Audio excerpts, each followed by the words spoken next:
lives here. This is Open All Mics from Sports Sound. Go! Go! From BBC Radio Scotland.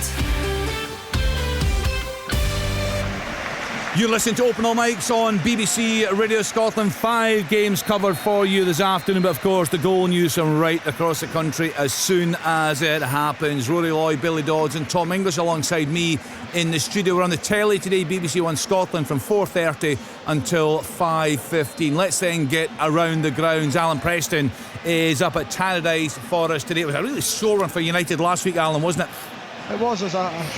Listen to Jim, it wasn't a great performance either. Kilmarnock thoroughly deserved the victory, and they're playing against, as I touched on at the start, a bogey team. Livingston can come here and got a really good record, and they've started the game all right on the front foot, but we'll just see how this goes, Kenny. It's blustery all over the place. The pitch is absolutely lovely, but it's been soaked very much so in that 10 minutes that the players were in before they actually came out for the start of the game. So just started 0-0, here we go.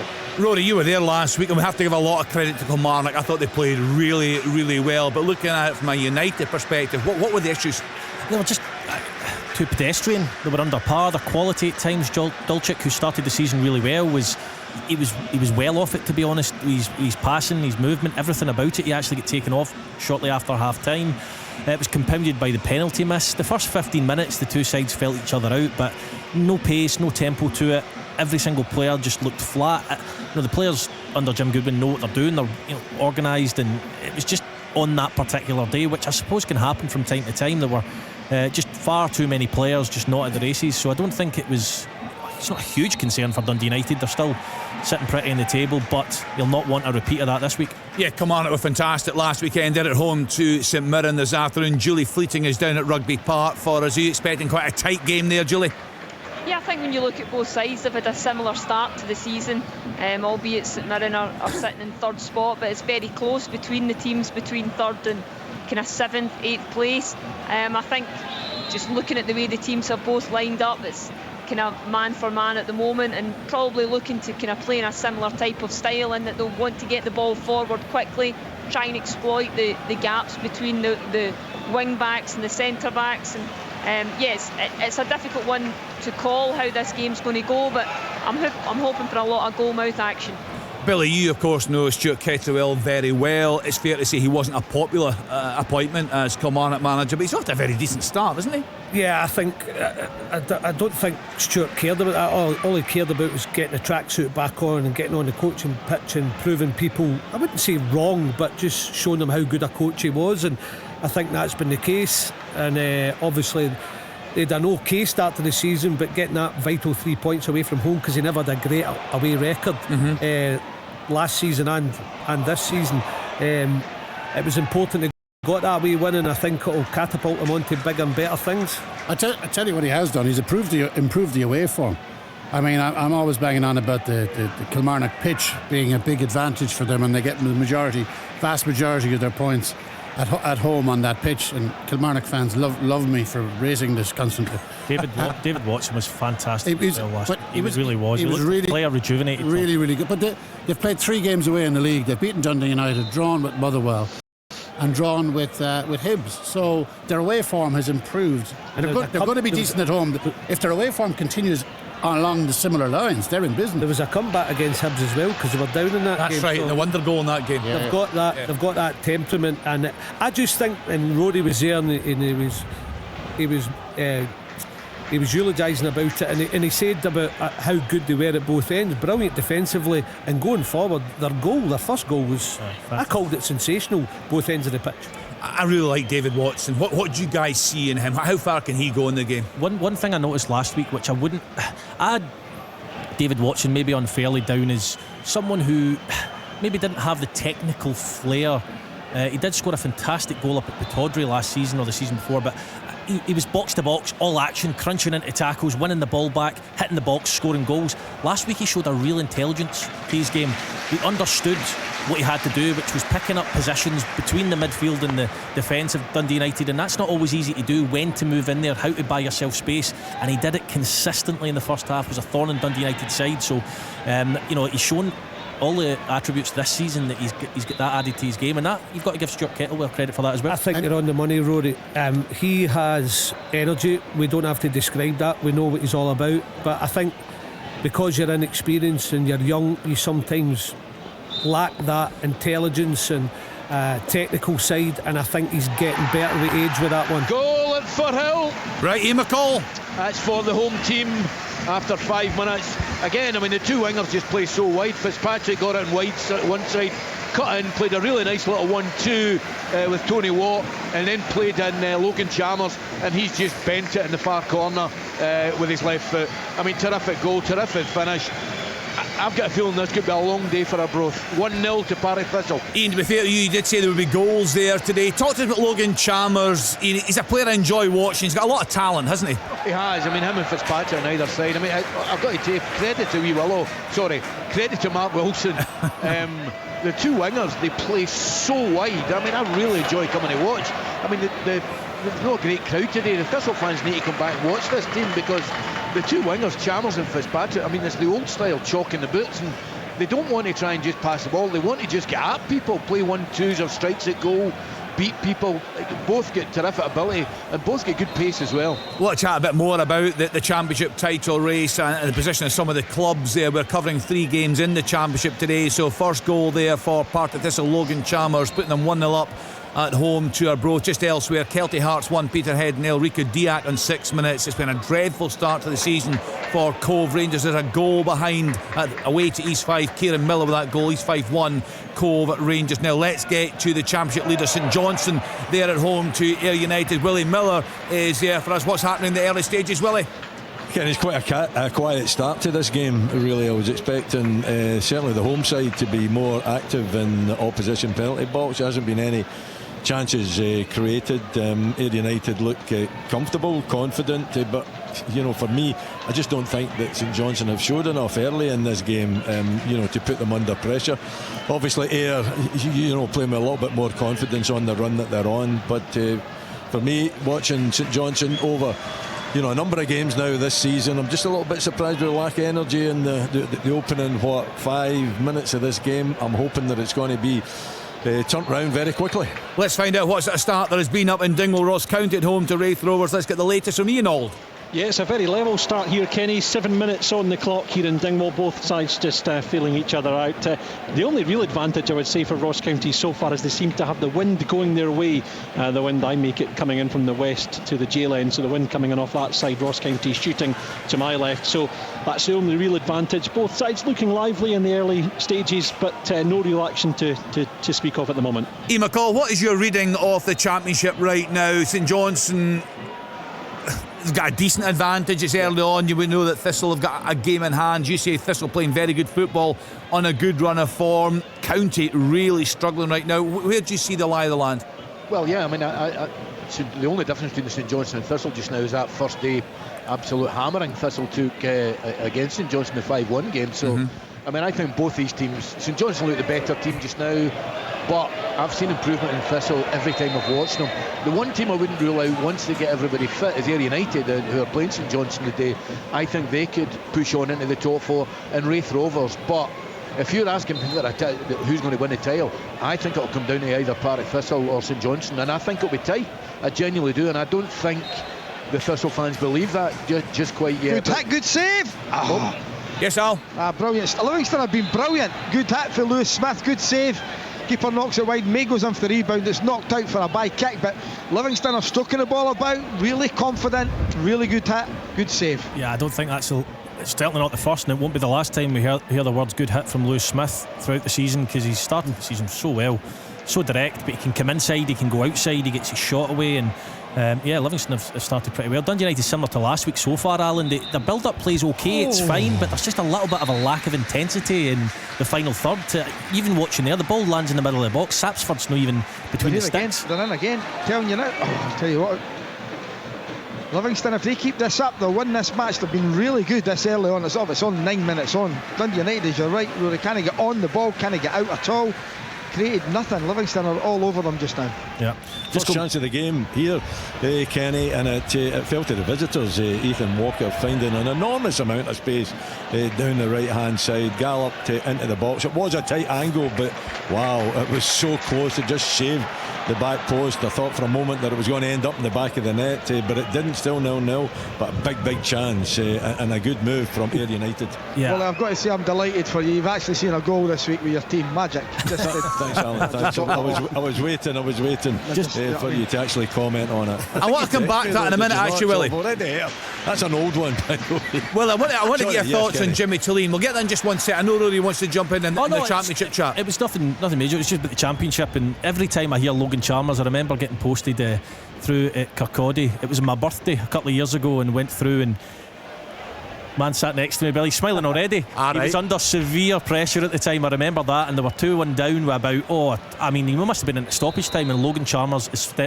popped up with two absolute beauties with his left peg into the bottom corner, and pleased you that day, Billy, I think. Funny enough, I wasn't under pressure that day. It was the next time I went to Kirkcaldy. It was such an important. That's not what we were getting told. That was a different time. It must have been it was you that was applying that pressure. But I told you last week it didn't bother me. It was Logan Chalmers. He was at Dundee United and I took him to Inverness. He was fantastic. I'm like Ian McCall. I like to play wingers. And, 2 good goals that day anyway. Dan Mackay, Nathan Shaw, brilliant wingers for me, and he scored some unbelievable goals. But those two, we were 2-1 down and he just hit 2 things from 20 yards. One deflected but right into the top corner, the other one was just a ping and it went into the bottom corner, and I couldn't believe we won the game. But it was it catapulted us on again to, we went on like an 8-game unbeaten run and got us right in the playoff mix. Ian suggesting St Johnstone and Partick Thistle look the two teams right now. What are your thoughts? I'm with Collie when it comes to Thistle as well.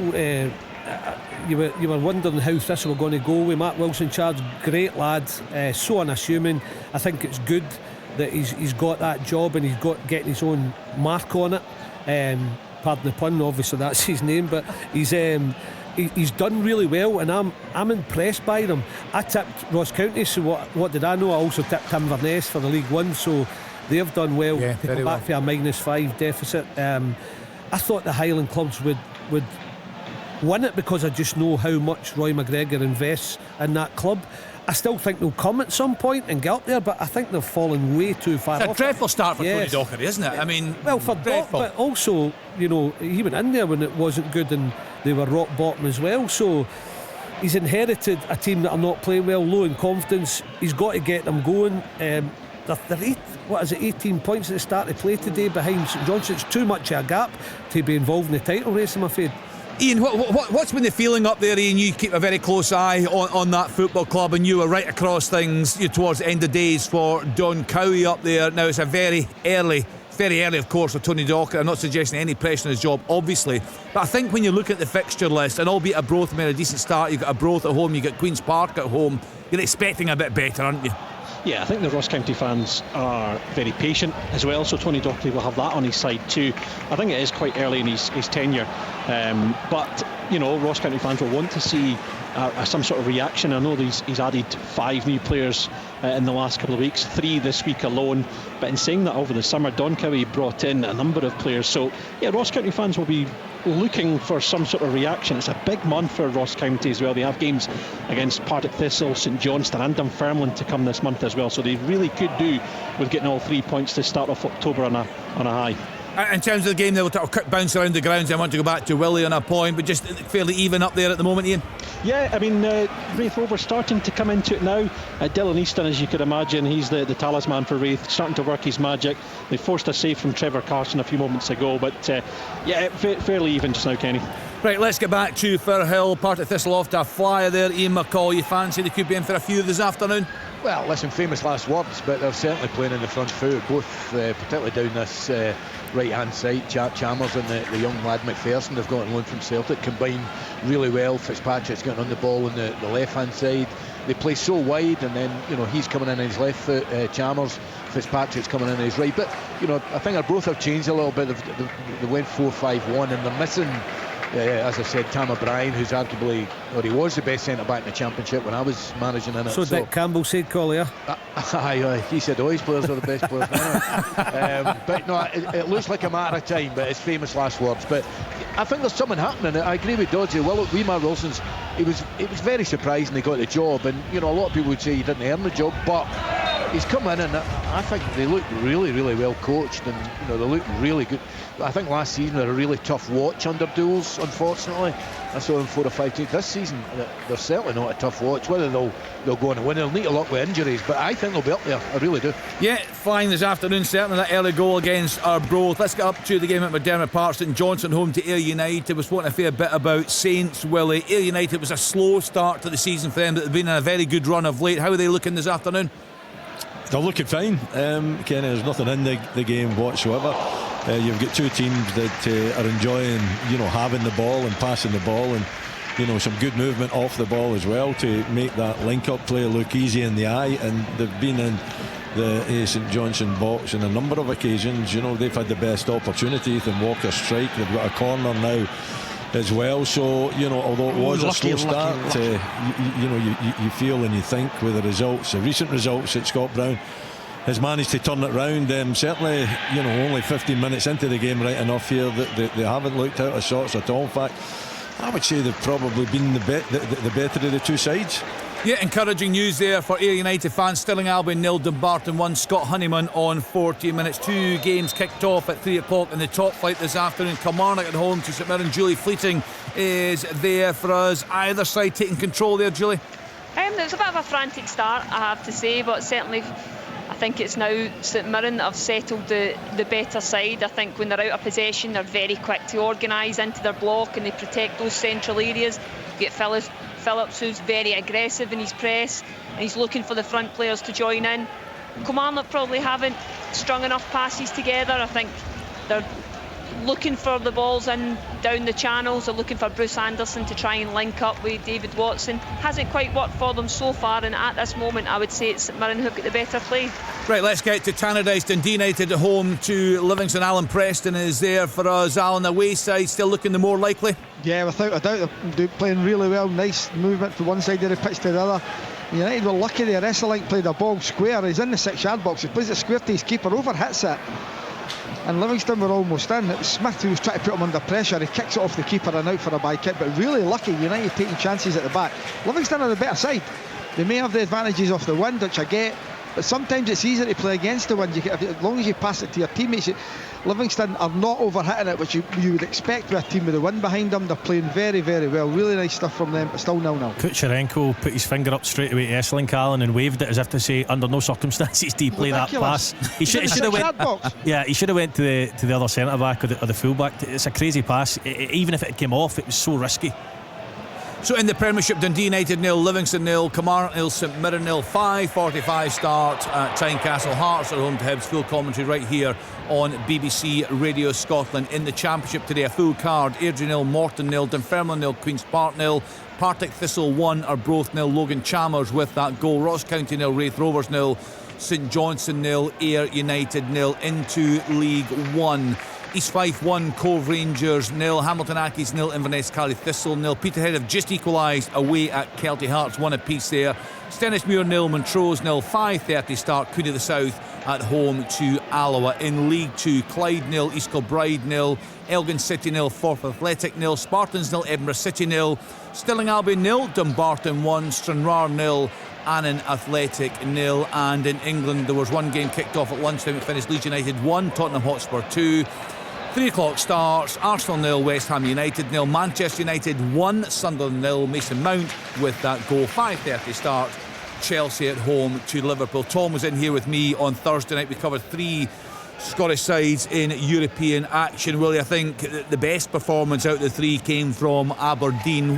What did you make of it? And I'm interested, Willie, the point I wanted to raise earlier on is that myself and Tom, not just hearing the media conference afterwards and Jimmy Tleen, but obviously seeing the pictures as well in here, he sounded a lot more upbeat, Willie. I don't think there's any doubt about that. I listened to him talking after the game, and that was certainly the impression that I got, and he should be. I think he's changed the shape now.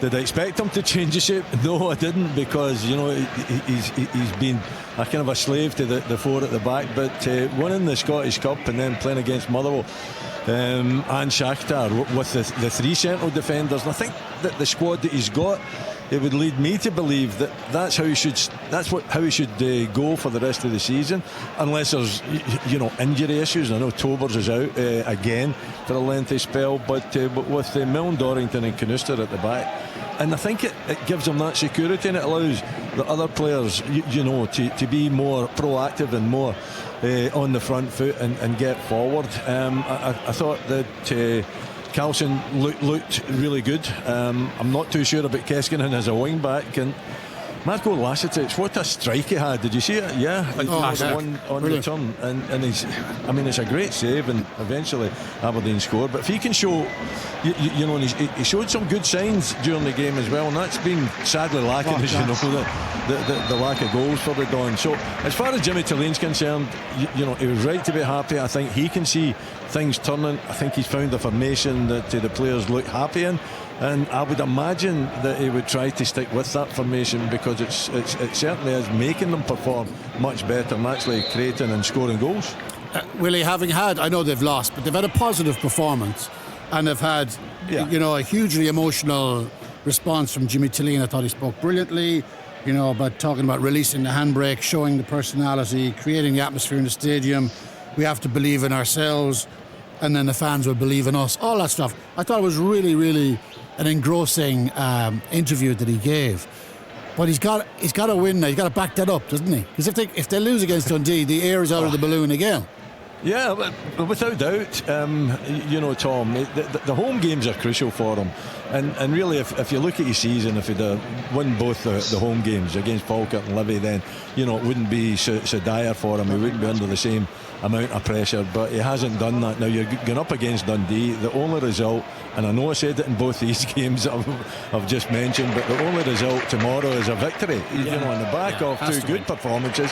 There's no point in putting in these good performances, being defeated, and then you can't take Dundee at home. And no disrespect to Dundee, but Falkirk, Livingston and Dundee at home should be games that Jimmy Tillene is looking. Well, he will be looking to take the 3 points, but he hasn't done that. He's got to take the 3 points, and I think if he does, then all the noise will quieten down a good bit.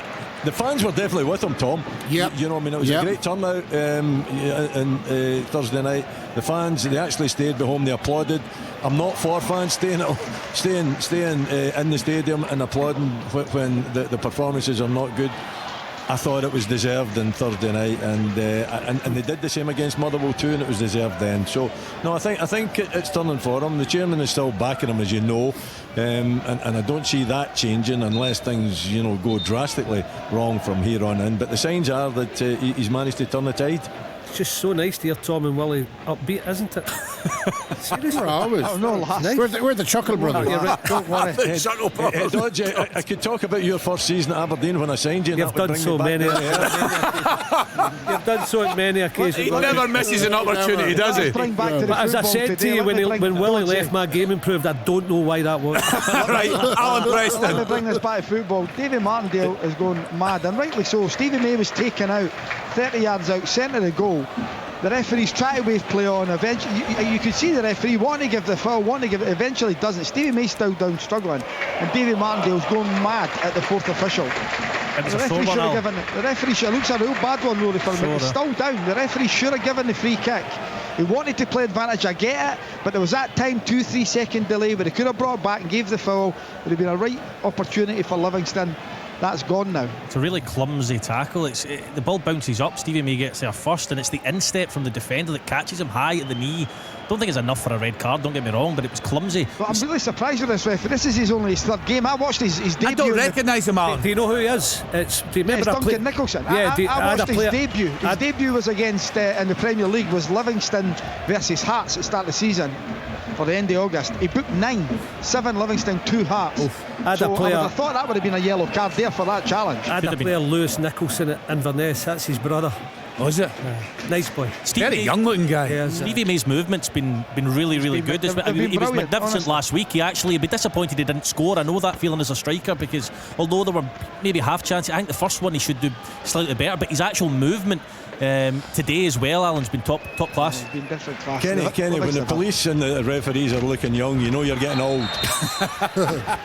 Honestly, Willie, I can't believe how young this guy looks here on the park. Let's hope he presents a good performance this afternoon. Let's just a wee bounce around the ground. Just want to pick up on a couple more points from the midweek action we covered on sports. It was a sore night all round for Scottish football. Beat Aberdeen, a very good performance at home to Shakhtar Donetsk. So let's just stick with Alan for now. What will Jim Goodwin, Alan, be looking to change here? Because every time I look up, they're on the back foot. They are, and unfortunately, well, there's going to be a change here. Just having a look at this at the moment, they are. Dundee United can't get out just now. They just can't. They're really struggling. Eskison's coming on. Who's going off? He's going to see. Louvo's going off, so he's making a change. Whether that's enforced or he's just had enough and thought, right, I'm just going to make a change here. You know, but he's making a change. Jim Goodwin with 25 minutes on the clock. The player coming off doesn't look injured at all. I think it's he looks fine. It need to be tactical. Must be tactical, because obviously Essendon plays further up the pitch. That's humiliating, isn't it? He didn't have a great time of it last week. He made a lot of unforced errors, so he just obviously feels, Jim Goodwin, it's following the same pattern. And to be honest, I don't mind that. You've got to be proactive, really? Not reactive. You've got. What does that do to a player? I mean, I think back to Cantwell, for example, when Clement hooked him at half time in a game. What would you do in that? You just asked the question there. Yes. What does Jim Goodwin have to do to change things? Well, he's doing something. So it tells us he got it wrong at the start, doesn't it? Well, it does, and that's fine. You know, I think Dermot McInnes came out at half time and full time and said he'd got it wrong at the start and made changes at half time, but you know, it's not going their way. He doesn't want it to fritter out like it did last week against Kilmarnock and they end up losing the game. So yes, somebody's got to take the fall for it. He didn't perform particularly well last week. He's been given another opportunity this week. It might have been him that hit Stevie May there. So, you know, Jim Goodwin will look at it as being, he'd rather do it now than be 1-0 down and be doing it. Ian McCall, the earliest you've ever hooked a player? Well, I was just about to come in there. I remember your dad took you off after about 8 minutes. Rightly so, Ian. 8 minutes. You couldn't run because your shots were too tight. That's a picture you don't want. It's definitely not a picture you don't want to see. Speed was not my. I think you should have been hooked earlier. Kenny, it was my birthday, Billy. Kenny, I played in the game where Fergie put Steph Gray on, who's no longer with us, as a substitute, and then took him off within 10 minutes and substituted the substitute. Now that's brutal, isn't it? That is brutal. Kenny, I did play in the it was the 10 is it 10 and 6s or 7, I can't remember. But Rangers won it. But I remember as soon as wasn't there and I started the game, I can't remember who it was. So McCoy was in charge of the team. I get taken off after about 15 seconds. It was embarrassing. I thought you'd be quite good at that game as well. It wasn't to do with my performance, Kenny. I tell you, looking at Dundee, their use of the ball, Dundee United's use of the ball has been appalling. Terrible. Absolutely. This is not Have the they gotten side a that back started the four season. Yeah, this is not the same Dundee United team that I've seen multiple times. Their use of the ball is atrocious. And ball, surely. It's a goal. Yes. It's a goal at Rugby Park. And it's for the home side. Watson, innit? Young Watson David again. Watson, yep. It's That a good energy. breakaway for Kelly. The ball's won, I think, by Kelty in the middle of the park from a long ball from St Mirren. He plays it first time through to Bruce Anderson, whose shot's initially saved by George. And David Watson doing what he does best, following up. Loads of running for the boy this afternoon, and he gets his reward in the end. It just poked through from midfield, Julie, isn't it? And then Anderson's off, and he, like last week, he angles his strike. This time it's saved. But what did we talk about? Look where I'm watching where he started. He's inside his own half, David Watson. When the strike comes, he's probably ran about, I would say, at least 50 yards. Billy, do you know the word that came to my head? Desire. See when you saw the look at his face, you can see him charging. I'm going to get there. He's always had that, but I think Rory's is a perfect description of where his games come from and how, with experience, he's getting better at the technical side, the positional side. There's a lot more to David Watson and just his energy now, and he was still running because he ended up nearly in the stands. I was about to say about that point. He attacked that loose ball with such aggression. He ended up in the back of the net, tangled up. It helps as well. I always champion Bruce Anderson. I think his finish is exceptional. He can't probably score from that angle because it's so tight. So he gets it across the keeper and he makes him make a save, and he does everything right. It's a great run as well. Bruce Anderson was excellent last week. What he's been doing well this afternoon is he's just playing on that shoulder, and as soon as his midfielders win the ball, he's away. He's already that one step ahead, and the ball breaks kindly for him. As you say, it's quite a tight angle, and David Watson, he's been all over the pitch already this afternoon. He's that one player who looks like he's got that aggression in midfield. He's going to be up in support of Bruce Anderson and Dackers, and it did fall kindly for him, but you have to be in that position. Yeah, absolutely. Kenny, you seemed surprised when I'd said about Jim Goodwin being proactive there. That really you'd say as if like, why is he taking somebody off at this point? Is it not something that you think's the right thing to do? It just seems so early. For me as a manager, it's a sign of I got this wrong right from the start. Is there nothing he could have done tactically? That's my point. Well, what's wrong with admitting that you got something wrong? I'm thinking about the players' confidence, Tom. That's what I'm thinking about. Right. Saying it's early, Kenny. It's a continuation from last week. It's the same performance. Right. Let's get back to it. Last year he did, and Ian McCall and I have touched this. He did it against Rangers. They were taking an absolute hammering, and he changed it and went to a 4, and it shut up wide areas because he'd only won in that wide area, and he's 3-5-2 or he's 3-4-3, and suddenly the game changed. The Rangers still won at 1-0. They were up 1-0, could have been 4 or 5-0. He changed it, and the game became more even. So he's done it in the past, Kenny. Right. Okay. It's just an interesting. I'm not having a go at you, but no, I'm interested if he makes a change. Listen, I'll take it all day long. Yes. Kenny, did Emmy get the irony there when Tom Inglis said it's good to admit you're wrong sometimes? No, we missed that one. Thank you very much indeed for pointing it out. It was correct to point out. I just think they're quick to say, why didn't you change something? Why did you let it go on so long? I just think and it might not turn out Dundee United's way, but already they look slightly more competitive in the game, Alan. He's come off after what is it, about 30-ish minutes. That's a third of the way. It's a third of the match is over. It's not that early. Rory, don't take it hard. Kenny's like that. Don't worry. Right, I'm going to move on with some goals. Then I want to come back to a couple of points from the midweek performances. So Hamilnaki's 1, Inverness Cali Thistle 0, Kevin O'Hara on 22 minutes, Elgin City 0, Forfar 1, Jake Sutherland on 26 minutes, and Stennismuir 1-0 up at home to Montrose, Scott McGill on 28, and just confirmation of that goal from David Watson. Great desire from him. Kilmarnock 1, St Mirren 0. Watson with that goal on 28 minutes. I'll give you all the latest scores.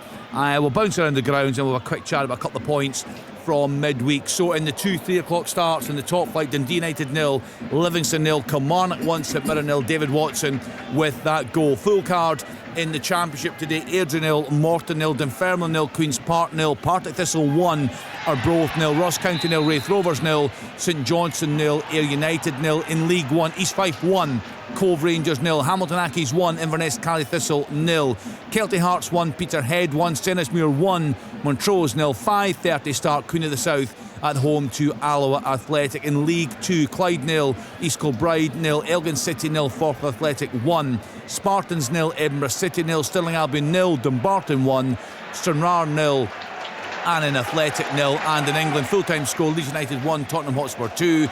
Half an hour played: Arsenal 0, West Ham United 0, Man United now 2-0 up at home to Sunderland. So let's get into the 3 games we're covering in the Championship today. Very tight affair at McDermott Park. Willie Miller. It is, yeah. I thought that in the early stages, maybe the first 15 minutes or so, perhaps even going on to 20, that Ayr were slightly the better side, but since then, having played just over 30 minutes, it's been all about the home side. They've dominated possession. They created a really good chance. Fotheringham header, he should have, my opinion, he should have scored. McAleer putting in a great cross. He's unmarked at the near post and he puts it by that near post. That's been, probably the most standout chance of the game, and it's fallen to St Johnstone. So they're now beginning to look like the team that I've watched on a number of occasions. They weren't in the early part, but Ayr United are still a threat on the break. They've still got players that want to get forward. It's getting a little bit scrappy, and some yellow cards have been brandished now. Sidibe getting a yellow card on that occasion, and McPake just before him as well. So that's 2 home players getting yellow carded, so that kind of tells you that he's getting a little bit frustrated. So 0-0, and nothing between these 2 teams. Right, let's get to the game at Firhill. Just one goal in the championship today with half an hour played in all the games. That goal has come for Partick Thistle at home to our Brothy. McCall is there for us. Oh, shot with that, surely! 1-0, Livingston, Pittman. Really poor. Esselink tries to roll it back to his keeper. He's shot with that. Stevie May's onto it, rolls it square to Pittman, who just knocks it into the back of the empty net. It's been coming, it's fully deserved. It's Dundee United 0, Livingston 1. Esselink square past his goalkeeper. Again. Did we not say 15 minutes ago? Maybe she had hooked him. Hitcherenko told him not to do it. Now it is a slightly different set of circumstances, and he's rolling it back to him rather than square. But it's an awful attempt. It bobbles up, and Stevie May has been a bundle of energy so far, and last week he gets on the end of it. But I cannot believe he's tried that pass again. Even if you're unsure, just get it out the pitch. And Stevie May does brilliantly well when Pittman taps it in. He's unselfish, though, there. Stevie May could have had a shot himself. He's better fit at the far corner. He just gives it to Pittman to roll it into the empty net. Alan, you're one of many pundits in this programme who did our predictions at the start of the season, asking for our sort of unexpected, your surprise package, if you like, and you said, look, you were very confident, Alan, that Livingston wouldn't have any real relegation concerns this season. Again, no, and I still believe that the case. I think that the pitch they've got at Livingston's excellent for them, and that's where they'll get the majority of their points. But this is a good hunting ground for them, always has been since Davy's been there. But United have been really poor, miscontrolling things, really simple. Livingston really good value at the moment for the lead, really good. Right. It's another goal. Yes, another Julie. goal at Rugby Park, and it's Dackers doubles Kilmarnock's lead. Comes from the right hand side. Bruce Anderson worked extremely hard to get the ball out wide. Cross from Brown, and Dackers heads it home. That's a header, isn't it? That's a header. It's a cross to make the header. He's still got to put it in, Kenny, but Brown, who he got from Ross, well, he left Ross County, I was surprised, because he does get forward, he's got a bit of quality, and he whips in a brilliant cross once Anderson does the donkey work, robs the St Mirren player, rolls it down the line, and I'll tell you what, he's whipped in a brilliant cross at Dackers with his height, just has to go on the end and guide it towards goal. Yes, Kenny, it's a very good header, a very good run, but it's all about the cross from me. Yeah, I love it. It's a great cross, you have to say. And Dackers is 6'7". He doesn't even need to jump barely, and he heads it in, and we get fined on Monday though. He runs straight to the manager to celebrate. That's a no-no. Your man Anderson again though. I mean, I know you're going about him. I think he deserves a real run in the team now. You were right to point out last week, Rory, that seems to be the fall guy at times. He's the easiest guy to take, and and the thing is, I do understand. Like last week, for example, he comes off because Daniels comes on. When you're 2-0 up, you need a bit more of a presence. Dundee United are starting to turn the screw ever so slightly with the penalty and things, but I just think Anderson's movement and he's finishing when a chance does come along is very, very good. We've got both games coming in here, Julie, but you try to stay across them both. But so far, it looks like we've seen very little from St Mirren. It started off where St Mirren were actually looking like the better side. They aren't looking to try and play the long ball all the time, which hasn't been coming off for them, and then kind of fighting for the second ball off their two strikers. But since Kilmarnock got that first goal, they've gone from strength to strength, got a lot of confidence from it, and really since they went that one goal up, they've only really looked like the only side to go on and hit the back of the net again. The only chance I saw for St Mirren, Jules, correct me if I'm wrong, was a Gogic header that went just past the post. Yeah, that was early doors from a corner. They'd kind of worked it well down the left hand side. Mandron managed to get a cross in, which won them the corner. That's really the only shot I can think of that they've had on any sort of impact on the goal. So yeah, I mean it has been Kilmarnock who have been really pressing, and the crowd are getting behind them now, and certainly they're the better side at the moment. Let me just round up the goals for you then. So Dundee United 0, Livingston 1. Scott Pittman on 34 minutes. Stenhousemuir have doubled their advantage at home to Montrose. Matthew Aitken with that goal on 36 minutes, and Marcus Dackers with the second goal for Kilmarnock. Killy 2, St Mirren 0. Ian McCall, you were saying earlier on how impressed you are with the style of play under Mark Wilson at Partick Thistle. Anything at all from Arbroath this afternoon? Do you know what? 2 or 3 minutes before you just came at me that Taylor Stevens should actually draw them level. It was just poor play. And, what a chance! Clark, the goalkeeper for Partick Thistle, is 15 yards off his line, and Taylor Stevens got it about maybe 40 yards away, and he's tried to lob the goal, and he's got to do it. He's got to hit the target, and he put it wide. Just slack play in the centre defence from Thistle. I mean, Thistle had 2 or 3 other chances, which I'll go over at half-time, obviously, but they're still, well, it's 1-0, and I think Thistle, it's a swirling win, but I think Thistle might have the majority of it this half. So if they both go in at 1-0 down, you really think, well, we've still got a chance. You might hear the booing here at Tannadice. The fans are not happy. Esselink again. Stevie May just puts them under pressure, but Livingston should be 2 up. So ball with the back post. Yengi, who's had to come on, unfortunately Lou Smith's gone off injured, he knocks it down, and there's Pittman again on the half volley, knocks it wide, pulls his shot wide of the target. Great opportunity. And Tom, if you can have a look, how many goals has Pittman scored for Livingston? We're having a debate up here. I think it's in the 60s for Livingston. Wow. He's a record appearance holder, I know that, but fantastic. I thought many years ago he would have, I'm not being disrespectful to Livingston, but going to an Aberdeen, a Hearts, I thought he was a really good goal scoring midfield player, and he's still scoring goals now. He had loads of space and time in the box, which will be worrying for Dundee United. I actually thought he could have taken a touch. It was a really awkward bounce, Alan. It was actually up quite high. It was a difficult one for him to get his kind of hip over and his foot on the end of it. I think he could get time to take a touch, which will be a real concern for United. I think 54, 54? Alan, in or around that 54. Good player for that club, that's for sure. Absolutely magnificent. Clyde 0, East Kilbride 1, Lewis Spence on 39 minutes. Arsenal 1, West Ham 0, Declan Rice on 38 minutes. Just quickly before we get towards half time, I just want your thoughts on this. I was in the studio, as I say, with Tom on. Oh, again, Stevie May, good save. This is unbelievable, isn't it? I mean, they're totally dominating this game. It's a total doing. I mean, you know, and that's only 1-0, but Stevie May will be frustrated. They're all over Dundee. Well, you'll know yourself. You know, you had a couple of chances last week. See, when you're playing really well, but you just can't get your own goal, it's very frustrating. They're all over them right now. Just very quickly in the European stuff, Ian McCall, what did you make of that? The Celtic Iheanacho goal that was chopped off.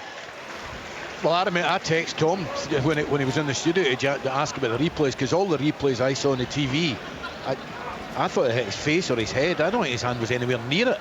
I mean, it might have been a slight brush, I don't know, but it's as bad a decision in VAR as I've ever seen. I mean, I've seen worse decisions at games before VAR. For Hill, the couple of ghost goals, it's all over the place. But I thought it was a goal. I thought it was a crazy. Why the referee wasn't asked to go and have a look at it? I mean, it was just. I thought it was nuts. Well, it's factual. Ian, factual, yeah. The problem was that the actual decision was given by the linesman or the fourth official. So, see, at that point, VAR are actually looking to see if they conclusively tell that it didn't touch his hand. You don't think they could? No, well, clearly they couldn't. But from what you saw, if the goal's given on the pitch, I think the goal would be given. Yes, because I don't think conclusively they could say that it did touch his hand. So ultimately, I think VAR were bound by the on-field decision. So, you know, how someone can see that though, that it's hit his arm or his hand is incredible. There might have been a skiff in his forearm, right? So that's inconclusive.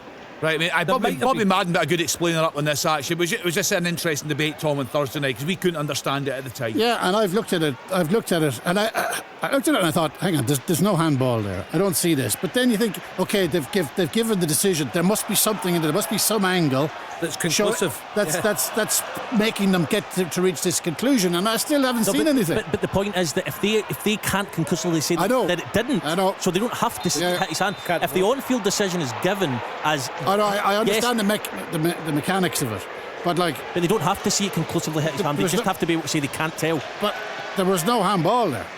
Shambles. Just a shambles.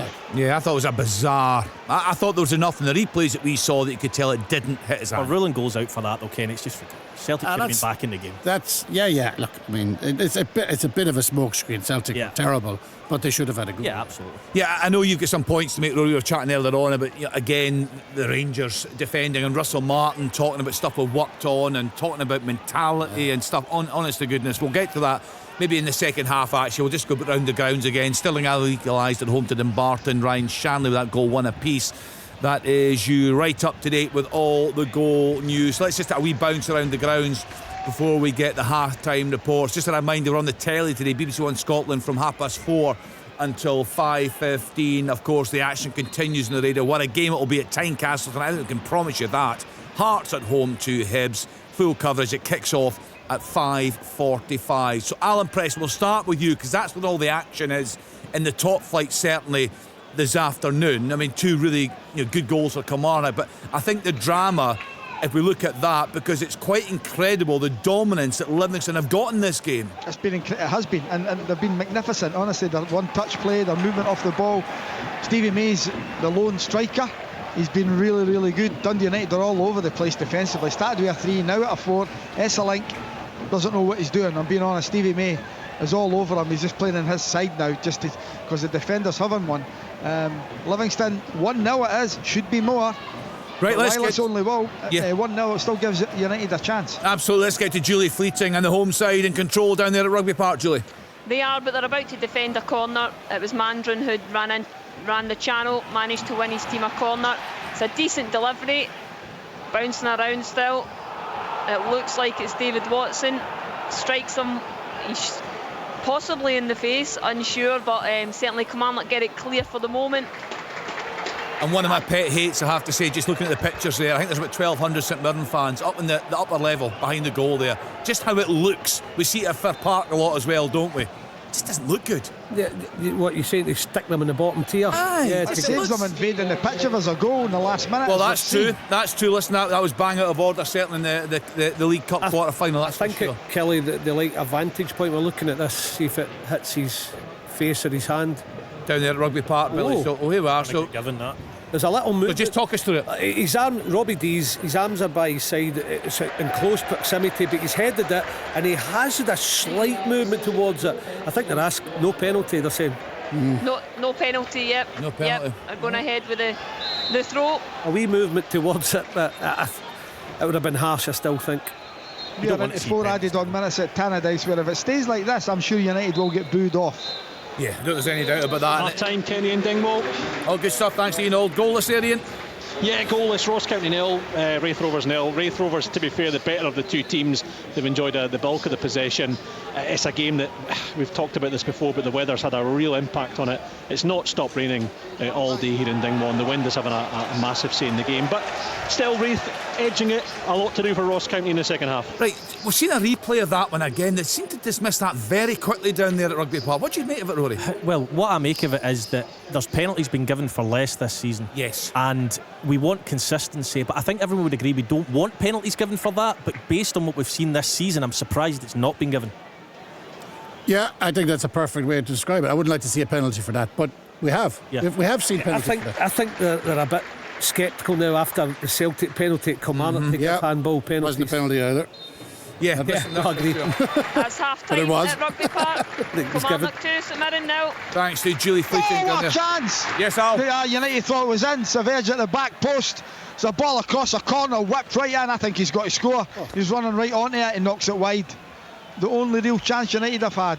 Yeah, he's got to score, Alan. You're absolutely right. Just heads it back. Half time at Perth, 0-0. Thanks to Willie Miller there. We had a similar chance at the back post, but that was easier, Alan. He should absolutely score that. So St Johnstone 0, Ayr United 0, Ross County 0, Wraith Rovers 0. Just waiting on the half-time whistle going at Firhill. Ian McCall is there for us. Half-time whistle has just gone at Rugby Park. Kilmarnock 2, St Mirren 0. I think, as Alan said, there'll be quite the reception from the home fans there at Tannadice. They cannot be happy with what they've seen in the first half. Livy, very, very good there. So still going there, still going at Firhill. Ian McCall. Yeah, we still are. It was McAdams in their both goal. It was a head knock. Robbie Crawford went through on a 50-50, and he took a little bit of a dot. I mean, he's fine. He's managed to play on, but it was certainly stopped for at least 3, 4, 5 minutes.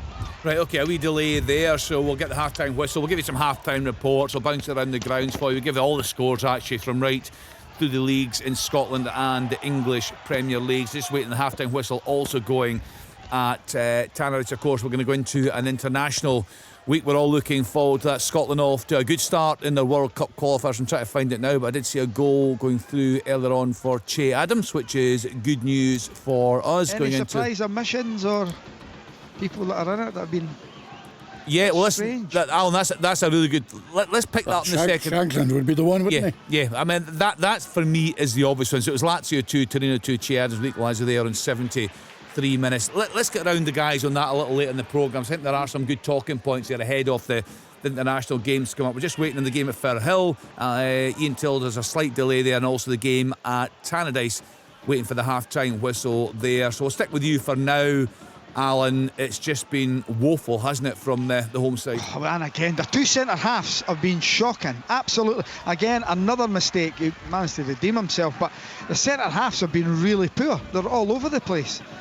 It's just been dreadful from Dundee United, and it's maybe just an addition on to last week's game against Kilmarnock. Jim's going to have to get them in at half time and sort them out. They've still got a chance here. They're going up the right hand side to the byline, cuts it back, chance, and that's gone. The chance has gone away. They'll come in. But it's been really poor from Dundee United, but take nothing away from Livingston. I don't want to sound that Livingston haven't played well. They've been excellent and they're really good value for at least their 1-0, should be more. They've created some really good chances, lovely play one side of the pitch to the other, but they've been excellent as the half-time whistle goes at Tannadice. Yeah, just waiting to see if there's any reaction. No great reaction there, you'd have to say, from the home fans, but it's got to get a whole lot better. And Alan's right, we heard from Davy Martindale ahead of that game. He's done a great job there, so we are just waiting on the half-time whistle going at Firhill. So we'll get around the grounds for you. We will give you the half-time reports, we'll give you all the scores. Half-time at Firhill, Kenny. Good stuff. Great time. Thistle won or both nil. Thanks to Ian McCall. All the half-time reports coming up in Sports Sound right here on BBC Radio Scotland. This is Open All Mics. Goal! Goal! Goal! Oh, brilliant! On BBC Radio Scotland. Belief is in our blood. In every fan. In every game. It's joining something bigger than yourself. Belief lives here. Adams rams it home. Catch Scotland versus Greece on Thursday, 9th of October. Watch on iPlayer or listen to BBC Radio Scotland and Sounds.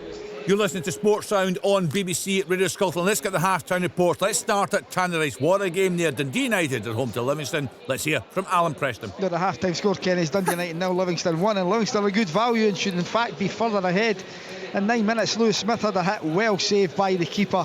Then Danny Wilson had a header from a free kick just over the top of the crossbar, but the opening goal came in 34 minutes. Esselink, who's been really poor with his back passes and his judgment in defence, he was short with a back pass. Stevie May was on it, who's played really well. As the keeper comes out, he just rolls it square to Pittman, who scores his 54th goal for Livingston. Brilliant achievement by the young man in the midfield there. But Livingston then made a change. Yengi came on and there was a ball to the back post. He knocked it down. It was Pittman there again. The ball did set up, but it was a half volley. He snatched it just wide of the target. 2 minutes later, Stevie May again, poor play by Dundee United in defence. May has a hit. Good save by the United keeper, but United almost equalised in the 47th minute. It was a corner wide on the right. It was whipped in, everyone missed it, and there was Severju at the back post with a header running onto it, knocked it just wide of the target. United have to get better. Livingston, it's more of the same. Half-time score, Dundee United 0, Livingston 1. Thanks to Alan Preston. A far better story for the home side down at Rugby Park. Kilmarnock at home to St Mirren. The half-time report from Julie Fleeting. Yeah, it was a frantic start here at Rugby Park, and although St Mirren settled the quickest, they couldn't quite carve out any clear-cut chances. They were looking to go long early. The Kelly back three have so far coped remarkably well with the physical battle, and it was Kelly that broke the deadlock in the 28th minute when Anderson latched onto a Kelty pass, only to find his shot saved, but Watson was there to follow up and tap home. They managed to double their lead in the 36th minute. It was a well-worked goal on the right-hand side. Anderson manages to get the ball into the path of James Brown, whose cross was absolutely outstanding, crying out for someone to get on the end of it, and it was Dackers who did, with a great header to double the Kelly lead. And the half-time score is Kilmarnock 2, St Mirren 0. Thanks to Julie Fleeting. So Kilmarnock 2, St Mirren 0, Dundee United 0, Livingston 1. Full card in the Scottish Championship today. We are at 3 of the games. Let's start with the leader St Johnstone home to Ayr United and hear from Willie Miller. Yeah, Kenny, at half-time, it's St Johnstone 0, Ayr 0. Not a great deal of goal-mouth action, to be perfectly honest. Probably the home side just edging it in terms of good play, passing movement, and 3 chances. One in particular should have been taken in my book. That was Kai Fotheringham. McClear down the left-hand side, got his head up, picked Fotheringham out. He was totally unmarked. He's about 8 yards out, near post. Just has to get it in target, in my opinion, and it's in the back of the net. He doesn't. He puts it by the post. Jamie Gullen had a strike deflected into the side netting that got the home fans excited, and Gullen and McPake linked up really well. McPake going into the box, he pulled the trigger, but a really sensational block and tackle, thwarted that effort. As far as the visitors are concerned, they had one really good opportunity. Ethan Walker down the right hand side, it was on the counter, he had so much space, it was untrue. He galloped into the box, he was at a tight angle, right foot across the face, it just took a coat of paint off the far post, so that was their only opportunity. So it's a game that's been lacking opportunity. Some nice football, easy to watch, absolutely, both of them wanting to pass the ball and be progressive, but in front of goal need more action. 0-0 here at half time. Thanks to Willie Miller there. Real dearth of goals in the Championship today. Just the one, actually. That goal has come at Firhill. Partick Thistle at home to Arbroath. Let's hear from Ian McCall. Yes, Ken, it came from the home team as well. So it's Partick Thistle 1, Arbroath 0 at half time. It came after 5 minutes. Great play from Maiden Fitzpatrick, exchanged passes with Tony Watt. Instead of going to have a shot himself, he just laid it into Logan Chalmers on the other side, who could come on to it first time, and he just curled it into the far corner, giving McAdams in their Arbroath goal no chance. They had 3 really good chances. They're pretty dominant, Thistle, 3 really good chances. Paddy Redding had downwind, had a terrific strike from about 20 yards. Great stop from McAdams, and then another Chalmers cross. He just cut on his left foot and floated it in, and O'Reilly should probably score. He volleys it just over the bar. Just a few minutes after that, just about the half-hour mark, Logan Chalmers is through 1-1. Great Robbie Crawford pass, slide rule pass. He kind of scuffs the shot on his right-hand side, doesn't connect with it, and it was a comfortable save. Thistle did have a warning, though, I've got to say, after about 38 minutes when Taylor Stephen, he was gifted a chance with Clark out of his 16 yards out of his goal. He was only 40 yards out, and I think he's got to score, and he's knocked his lob wide, so that was a warning for Thistle. They've been dominant, but it's only 1-0. Half time, it's Thistle 1, Arbroath 0. Thanks to Ian McCall. Let's then get to Dingwall Ross County at home to Wraith Rovers and get the half time report from Ian Auld. Yeah, half-time in Dingwall, Kenny, where it's Ross County 0, Wraith Rovers 0. Storm Amy having the biggest impact on the game so far. Wraith were first to go, closed inside the opening 9 minutes. Dylan Easton and Jack Hamilton combining from a corner to tee up Ewan Wilson, who brought out a save from Trevor Carson inside the penalty box. Rovers fullback Jai Rowe flashed a header wide on 18 minutes from a corner, and then again midway through the half with the latter effort forcing the save from Carson. County's only real chance came through talisman Ronan Hale when he pulled his shot wide from the edge of the box after good play from Scott Fraser.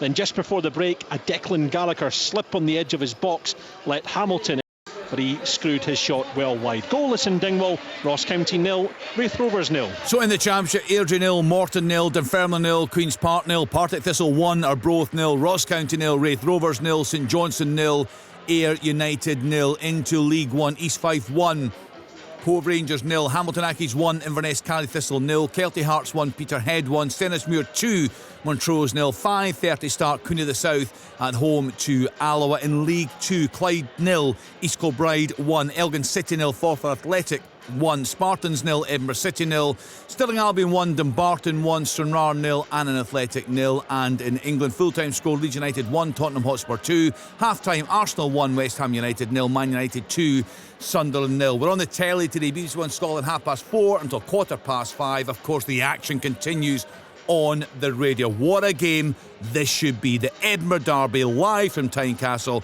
Hearts at home to Hibs. Let's get a wee preview from our match commentator, Liam McLeod. Good afternoon to you, Liam. It's one of these games you just can't wait for it to get started.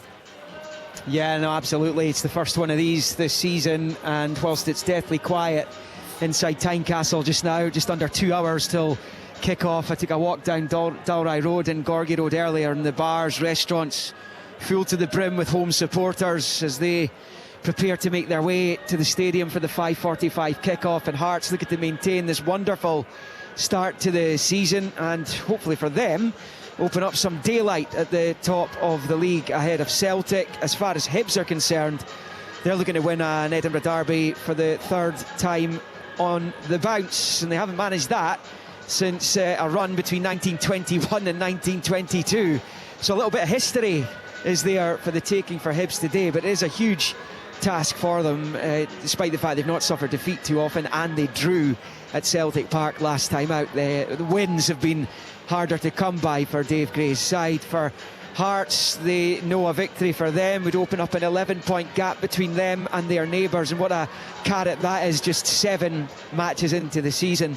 Conditions not bad here, it is still blustery in Edinburgh. I think a weather warning has been extended through till tomorrow through in the east, but inside the stadium at least we can't really feel the strong winds. So pitch looks great and the scene is set for Heart of Midlothian against Hibernian, and the first Edinburgh derby of the season here in the capital. Good stuff, really looking forward to that. Thanks to Liam McLeod. He'll be joined later by Ryan Stevenson and Kevin Thompson. Rory Loy, Billy Dodds, Tom English in here in the studio with me in Glasgow this afternoon. Rory, it's going to be a fantastic match. You can just feel it. Derek McInnes's first Edinburgh derby. David Gray, of course, a veteran as manager and as player. And what a day this could be for Hearts. What a day. I'm really, really looking forward to it, I have to say. You know, it'll be under the lights by that point, I would imagine, as the nights draw in, and you know, hopefully a nice playing surface as well for both teams to go right at it. But yeah, I just can't wait. 2 good teams, 2 good attacking teams. I know Hibs have underwhelmed at times this season, but I think it's huge. I think David Gray will be determined to stop all this chat about Hearts. Go there, win, put a marker down, get closer to them. And I think, you know, for the first time in a long time, I think it's the most quality I've seen on show in an Edinburgh derby in terms of being excited about not just the fixture itself, but the actual quality of football you could potentially see here. Well, we, of course, had a good lively debate in the first hour. We're asking the question, are we likely to see a realistic title challenge this season? Lots of people getting in touch with the programme in various ways. One of the ways, of course, you can do so is by sending us a voice note on WhatsApp, 08085 92 95 00. We played lots of them out in the first hour. Here's another one now. Hello, it's Chris here. I'm a Celtic fan. Just talking about the title race this year. When you look at Derek McInnes's best season at Aberdeen, where he finished with 73 points and he was only 9 points behind Brendan Rodgers' Celtic. You look at the strength of the two teams that season compared to Celtic's team this year and Hearts' team this year, and I would say Celtic are definitely a weaker squad than they were then, and I would say Hearts are much stronger than Aberdeen were then as well. So I think there's definitely a chance, although probably a small one, that Hearts could run Celtic close. Listen, thanks for these voice notes. Keep them coming, Tom. It's a really good addition to the programme. And listen, from a neutral point of view, we all hope we do have a title race this season. It's exciting. We had it with Aberdeen last season. It fell off in spectacular fashion. But as Chris was just saying there, the Celtic fan, and Ian McCall was saying this earlier, perhaps it feels just a little different this season. Yeah, like Chris is measured. I think all of the voice notes contributors have been measured about it. I think everybody wants, maybe Celtic fans don't want, although I think it would be in Celtic's interests if Hearts pushed them all the way. Because then maybe their board might have an awakening. Go, hang on, we can't take these league titles for granted anymore. So I think it would be in Celtic's interest if Hearts kept up this momentum, or anybody else keeps up this momentum. But there's such a long way to go. But it's exciting. I know it's only 6 games, but it's a big examination of Hearts' mettle today. Like, it's a huge examination. Hibs, I know, at the back, the suspect, but this is an attacking team, an impressive attacking team Hibs have. So I can't wait. It's the game of domestic football. It's the game I've looked forward to the most this season. Yeah. If they can do it tonight, Hearts, if they can do it, as you say, David Gray will be desperate to stop any momentum that Hearts have. But of course, that big game at Tynecastle towards the end of the month, Hearts at home to Celtic. If things are still very much as they are now, that's going to be some games. So plenty more to come this afternoon on Sports Sound on BBC Radio Scotland. Let's get into Open All Mike's second half. Scottish football lives here. What a goal! This is Sports Sound from BBC Radio Scotland. Welcome back to Open All Mics on BBC Radio Scotland. We're on the telly today, BBC One Scotland, from 4:30 until 5:15, and as we've just been saying, we will then follow that with the build-up to the Edinburgh derby. We'll get the team news from Liam, we'll hear from the pundits there, and of course we'll hear from both managers, so lots to look forward to. But let's get back to our 3 o'clock games, not underway yet at Tannadice, but Julie Fleeting underway down there at Rugby Park, and Kelly, good value for their lead? Yeah, absolutely. I think looking at the first half, they were definitely the better side. As the half wore on, they grew in strength, and they got great confidence from their goal. I think they were first to every second ball after that, and they've started the second half well. They've got a free kick here, kind of midway inside St Mirren half. So yeah, off to a strong start again. Good stuff. Let's get to McDermott Park. St Johnstone at home to Ayr United. We know the conditions are difficult across the country this afternoon, Willie, but the standard of fare and offer here this afternoon, has it been decent? It's been okay, Kenny. It hasn't been anything too exciting. It's been easy in the eye. Both sides have got the ball down and played it in the deck, and I suppose in these conditions that would be the instruction from both managers, but it's been lacking in real goalmouth opportunities. St Johnstone have had the better of it. They've certainly had most of the possession as well, but on the break, on the counter, Ayr are there. They go really swiftly from defence into attack. Nothing's came of it so far, so I think the disappointing aspect is a lack of action in the penalty area, and obviously a lack of goals. Right, a chance somewhere else? Yeah, it's at Rugby Park. It's Kelly again. There's a bit of a mix-up in the heart of the St Mirren defence, just kind of trying to work out if they've gone to a back four, and Liam Donnelly looks like he's dropped in. It kind of bit of lack of communication, and it allows Dackers to get in. He doesn't quite get his shot off maybe the way he would have hoped. It broke again, a couple of opportunities, but as it stands, it's a goal kick. Yeah. What was Donnelly doing there? I'm not quite sure what he was doing, but his ball watching was part of it. But St Mirren have made 3 changes, and I think McMenamin and Bacchus were a couple of them, but they've not started any better in this half than they did play in the first half. Some chance, so isn't it? Oh, aye. To make it, yeah, probably kill the game. They don't look themselves at the back, St Mirren, and you don't say that a lot, but I think Marcus Fraser's a really big miss for him, Mr. Consistent, and he just shows up that defence. He don't give much away, but today they look like losing goals. They're 2 down, could have been 3. What's he like, Marcus Fraser? He looks so intense on the park. He is mental. I keep in touch with him. I keep in touch with him. He's, you know what I was expecting you. No. Do you know what he is, Kenny? He is self-run, and that's a brilliant thing. Everybody in this programme who's been a manager will tell you, when you're self-running, your players can look after themselves. I walked into a dressing room at Ross County where we were going to have a little pop at him because he wasn't playing well, and he's shouting at himself in the mirror. And you just go, right, okay, son, you're looking after yourself. He is a great lad, and I think he is such an underrated player. What was he shouting? Don't want to know. Get a grip of yourself, Fraser. At himself, so you can imagine where do you go with that one. Well, it's good. Great boy. Accountability. Great boy. That's a good thing. Yeah, right. He's a big loss, as Billy said, for St Mirren. They need to find a way back into this game, but they were almost, in truth, out over there. It should have been a third for Kilmarnock. Alan Preston is at Tannadice for us. Back underway, Al. We are, and Dundee United made more changes at half-time, and 2 players that were influential early on in the season, Kamara and Dolce, they've been whipped off. Sibbald and Fata have come on in the second half. United have to get better. Still 1-0. We're we're 2 or 3 minutes into the second half. Goal in the Championship, Airdrie 0, Morton 1. Tommy Adeloy with that goal on 49 minutes. Let's stay in the Championship, get back to Firhill. Thistle dominant in that first half, Ian, but so far not taking the opportunity to really kill that game off. No, they haven't, but they just had another one there.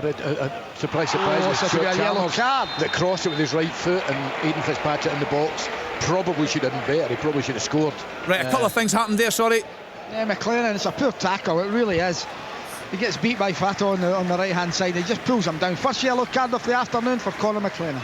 Right, okay, so let's get back to the Championship. Let's get to the game up in Dingwall, actually. We're saying earlier on it's been a really slow start for Tony Dockett, the Ross County at home to Raith Rovers. Ian, what have you made of County this afternoon? They've been poor in the first half, Kenny. Raith Rovers, you can tell going into this game, Barry Robson's side kept 5 clean sheets, very well organised, incredibly tough to break down. So far inside the first couple of minutes, some promising signs for Ross County. Scott Fraser on the ball, played a nice through ball for Ronan Hill, and Callum Fordyce just put into the ball. Goal, yes! They've equalised Dundee United straight away. I think that there might be a potential shout for handball at the back post. I don't think so, but Dundee United, Correct says he scored. He's a really good finish on the end. It comes a free kick. That free kick that McLennan got booked for, it was whipped in. It comes to the back post, takes a nice touch, good hit into the back of the net. 1-1. Yeah, I reckon that a lot of these players wouldn't have seen the sharp end of Jim Goodwin's tongue, but I reckon they got that at half time. It's caused a bit of a stir, and they've got a response. Just wait to see it again, Alan. Good ball in from Will Ferry. He often puts it in. It's his shoulder, is it? It's his chest. I don't think it's a handball. I don't think it's in any way, shape or form a handball, but I've only seen it once. Oh, wait a minute. No, goal's been given. Goal given. Right. It's poor from McLennan. Again, I'm not single the boy out, but last week against Rangers, he was picking up errands and just left them, and they get into that space and he scored. And then Alan's been describing it perfectly, where they're so much in top, could have been 2 or 3-0 up, and suddenly they find themselves level because he just doesn't defend properly. I know he's not a defender, I know he's a forward thinking player, but sometimes when you're winning games, Davy Martindale just wants to get points on the board. Could have had 1 last week, looking like getting 3 this week, and suddenly looks as if they're all disappearing. Yeah, he's been quite frustrated this season, Davy Martindale. I mean, he was so outspoken about the penalty award for Dundee late in the game. Watch the Rangers equaliser again. He is marking him. That right? Just for some reason, as a forward thinking player, he watches the flight ball, just lets Aarons go, and then he just bundles it in or strikes it in. That's unfair to Aarons, but he's forward thinking player, but he's let his team down in the last couple of weeks. Quick fire equaliser for Airdrie at home to Morton. Ewan Henderson with that goal in 52 minutes, 1 apiece. Just before we get back around the grounds, Rory, just to round up our chat about the midweek European action. We were having a wee chat before the programme today, and you're talking about, we obviously heard live from Russell Martin there, and I'm not sure there's an awful lot of accountability. You speak to the players, just switching off at set pieces. It's again questioning their mentality. What do you make of it? I mean, there's so much to unpack, but let's just talk about the first goal they concede. He says they work on throw-ins, right? Well, fair enough. So James Tavernier's got a throw-in, deep in his own half. So there's no communication or set-up in place. So John Souttar deepens to try and get the ball. You've then got Raskin, who's blocking his line. So, basically 2 men given exactly the same option. You've got Antman who comes short for the ball. If Antman's empty in that space, Connor Barron needs to move into it. He blocks throw to Connor Barron. All of a sudden he's got no choice but to go down the line, and then the ball, the space between Souttar and Cornelius is so far across, you could drive a military tank through the middle of the 2 centre backs, and of course it gets cleared. They're into that space and they score. So I spoke last week consistently, I mentioned the St Mirren goal, the Alloa goal and many others, about the fact that there's no signs of improvement when it comes to stopping conceding such poor goals. John Collins pulled you up on that, did he not? John Collins' answer or question to the back of that was, well, does that make him, are you saying he's a bad manager? Well, no, I'm simply stating fact. I don't necessarily agree with the way the fans have conducted some of their chanting and things towards Russell Martin, but that again comes down to their opinion. But the facts are the goals they concede are so poor, and and John had tried to say, well, he's not had time to work with them, but they're getting worse. They're not getting better. The goals they concede are so poor. And then the second one as well is such a bait. I don't think necessarily that has been worked on by Sturm Graz. I think they just see they've left a huge space. I'm just going to run in there and I'm going to score a goal. And it was really bad. I don't advocate some of the chanting and things that has been directed towards Russell Martin.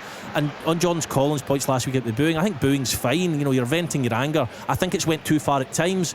But as for the factual stuff on the pitch, it's been so poor defensively. Kenny, can I just say that? See the second goal the other night there. I mean, we can talk all you want. Rangers deep in 5 yards. They can't score that goal. It's impossible. Yeah, I mean, this is I want to bring this point up, just one more point, 'cause it's a general point that can affect all clubs, all players. Just briefly, East Kilbride have doubled their advantage away at Clyde, and Flanagan with that goal in 51 minutes, so they're 2-0 up. That's you up to date with the goals. Just also some clarity, and I'll get Rory and Billy's thoughts on this, because you guys have seen replays of it. So we've got guidance through from the SFA, VAR guidance on that. There was a handball, of course, it wasn't given after a check. So in the opinion of the referee and VAR team, not a punishable handball, as it was very close proximity and not unnatural. Are you agreeing with that? Are you happy with that? Yeah, I mean, at the start of the season at the VAR meeting, we were told, Willie Collum had said that whilst across the continent, if it hits your hand in the box, it'll be a penalty. There wasn't an appetite or a hunger amongst anyone in Scotland for that to be the case. And I think I don't want to see penalties given for that. I'm more than happy with that explanation, and I like it. I just think it could have been implemented a couple of times earlier on in the season. Do you know what I'd like to do right now? I'd like to ask Stuart Kettlewell his thoughts on that, because Stuart Kettlewell was on the receiving end, of course, against Celtic. He did say, Stuart Kettlewell, correct me if I'm wrong, that I thought he spoke really well that day. Yep, and he was infuriated. He was furious, sorry, with the decision against him. But he also said, going forward, I don't think you'll see penalties given for that sort of handball again. You're right, Billy. Bang on. Yep. And so it's probably... So they're consistent, but it is close proximity, you can't deny that. There was a slight movement, but it is natural because it's by his side. There was a slight movement towards the ball. There was one angle I thought, oh, wait a minute. So it'll be interesting, some reaction to that after the game. We'll hear, of course, from Stephen Robinson, his thoughts on that. Stennismuir 3, Montrose 1, Uniriley on 56 minutes. I just want to ask one other thing about something that Russell Martin said during the week. I think it affects all players, all managers, but we'll get to that in a minute. Let's take a wee bounce around the grounds again. Let's get to Alan Preston. So United right back in up there at Tannadice, Al. They have been a lot better, but Livingston again is beginning to dominate, just forcing a corner. It's come to nothing, but yeah, United have got better. The changes, Sybil just gives them a bit of calmness in the middle of the park. Really good left foot, drives them on from there as well. So they certainly look better, United, and getting that early goal gives them a real opportunity to go and try and win the game. But for Livingston, they just have to keep playing as they were playing in that opening 45. They were excellent. Right, let's get down to Rugby Park. Kilmarnock at home to St Mirren, and the home side, Julie, in reasonably strong control of that match. Yeah, they're comfortable at the moment. There hasn't been an awful lot of action since I spoke to you last, certainly not for Kilmarnock. St Mirren are trying really hard to carve out opportunities. Obviously making 3 subs is kind of needs a bit of time for these players to settle into the game, but certainly at the moment it's quiet at Rugby Park. We're covering 3 games in the Championship today. Let's get to McDermott Park. St Johnstone at home to Ayr United and hear the latest from Willie Miller. Kenny, nothing much has changed, to be perfectly honest with you. It's the home side that is dominating the ball. They're passing it about for fun. Ayr look as though they've kind of settled into a more of a defensive shape, and haven't been able to counter at all in this first half. So I believe this will end up as a draw, or if St Johnstone can do something special perhaps, and find that killer touch in the box, or the creative spark perhaps as well. It's not looking like it at this moment in time, but it's certainly the ball has been dominated by the home side, but as far as in and around the penalty boxes, nothing really to report. Right, let's get to Firhill. Partick Thistle at home to Arbroath, and hear from Ian McCall. The home side still dominant in the area? No, not really. No, Kenny, I think Arbroath are coming back into it. It was ignited by a challenge from Sandy Stewart's son, Scott Stewart, that Sandy would have been proud of. It was a challenge from the 80s. He absolutely bluttered into Patrick Redding and won the ball cleanly. And these days you usually see a foul, but Arbroath seem to have been inspired by that. They've now got a free kick in the last third of the pitch to put it into the box. No, it's game on here at Firhill. Thistle have been a wee bit sloppy, albeit they're still winning 1-0. Right, and up in Dingwall, Ross County at home to Wraith Rovers. Any sign of a breakthrough there? Ian Auld. Ross County have been slightly better in the second half, Kenny. Ronan Hale is the man they really want to get on the ball. He had a chance just a few moments ago from outside the area. Wraith Rovers, they've brought on Paul McMullen as they look for a goal to get their noses in front. One big factor, Kenny, is the rain has stopped here, and I'm using the trees behind the jail end as my point of reference, but the wind has dropped as well, so conditions have improved in the second half. Hopefully that means a slightly better game on the pitch. Let's hope so. So in the top flight, 2 3 o'clock kickoffs. Dundee United 1, Livingston 1, Kilmarnock 2, St Mirren 0. Stay tuned. Edinburgh Derby kicks off at 5:45. Full commentary to come right here on Sports Sound on BBC Radio Scotland. A full card in the Championship today. Airdrie 1, Morton 1, Dunfermline 0, Queen's Park 0, Partick Thistle 1, Arbroath 0, Ross County 0, Wraith Rovers 0, and St Johnstone 0, Ayr United 0. In League 1, East Fife 1, Cove Rangers 0, Hamilton Accies 1, Inverness Cally Thistle 0, Kelty Hearts 1, Peterhead 2, Stennismuir 3, Montrose 1. 5:30 start. Cooney the South at home to Alloa Athletic. In League 2, Clyde 0, East Kilbride 2, Elgin City 1, Forfar Athletic 1, Spartans 0, Edinburgh City 1. City have just gone ahead there. Stirling Albion 1, Dumbarton 1, Sunrar 0, Annan Athletic 0. And in England, full-time score, Leeds United 1, Tottenham Hotspur 2. Two games kicked off at 3 o'clock. Arsenal 1, West Ham United 0, and Manchester United 2, Sunderland 0. Just we're waiting some more action from the games we're covering at the moment. Guys, I'd like your thoughts on this. Billy, you kick us off. Russell Martin talks a lot about questioning the players' mentality, their character. I'm wondering, as a player, what you're thinking hearing that week in, week out, given what Rory's just talking about basic errors in defending set pieces, etc. Is that not more of a problem? I think probably the players would like the manager to take a wee bit of accountability, and I think that would help them understand and say, right, he's in it with us. I think that'll help. There's no doubt the style has caused them problems over the piece, because I go back to the Dundee sending off Giga, the Bruce sending off with Aarons. It's cost them goals as well. The boys have been talking about it on the programme. Just with the high line, there's a certain style of play that is tactical, I think, where you can think and own it as a manager. And if you do it, as I say, the players will be like, he's fair, and they'll end up backing you and coming with you. I'm not saying they're going against him, but it'll help the manager. And I think he's dug himself into that hole. There's no doubt Rangers, you can't hide from it, Rangers have been beaten by average European teams. I don't think Sturm Graz were a good team. You see when Rangers have a go and they get it right, and fair play to Russell Martin for changing it. They cause them problems, but I think the two results, Genk at home and Sturm Graz away, they have been hoping for points, and I think it's an average European team, European teams that have beaten Rangers so far. Ian McCall, what are your thoughts on that? You have been a manager for many games. I want a handball, sorry. Yeah, okay, on you go. Fata again with a shot. He's wanting a handball. He's at the referee. I think it hits. Is it Pittman? Have a look. No, have a look. Yeah, it is, I think. Yeah, it is Al. But I think he's in his close proximity again. I think his arms are by his side. Again, you don't want to be giving penalties for that. It's too close. His arms are down. There's no doubt strikes the hand and deflects it. But a penalty would be really harsh. Ian McCall, your thoughts on a manager consistently questioning players' mentality, and the problem I've got with it is he's presumably talking about a lot of the players he's signed. Well, yeah, I mean, the one thing I'll say is that the mentality side of it is, I don't really, I'm sure Dodgy knows it, but I don't really see how the high line that they played at the free kick, which that's a coaching thing. That's nothing to do with mentality. And it was probably 5-8 yards too high, because if they didn't, they couldn't score the goal. It was impossible. So, I think there's only so often you can. I think certain players will handle it. Others, let's be honest, he's fallen out with one or two. He's probably fallen out with the best player in Raskin. So I think one or two don't. And it's a goal for a Broth. Did you speak to me? And it was a terrible error from Clark. And I think it was number 16. No, it wasn't. It was Marshall, I think, that scored it.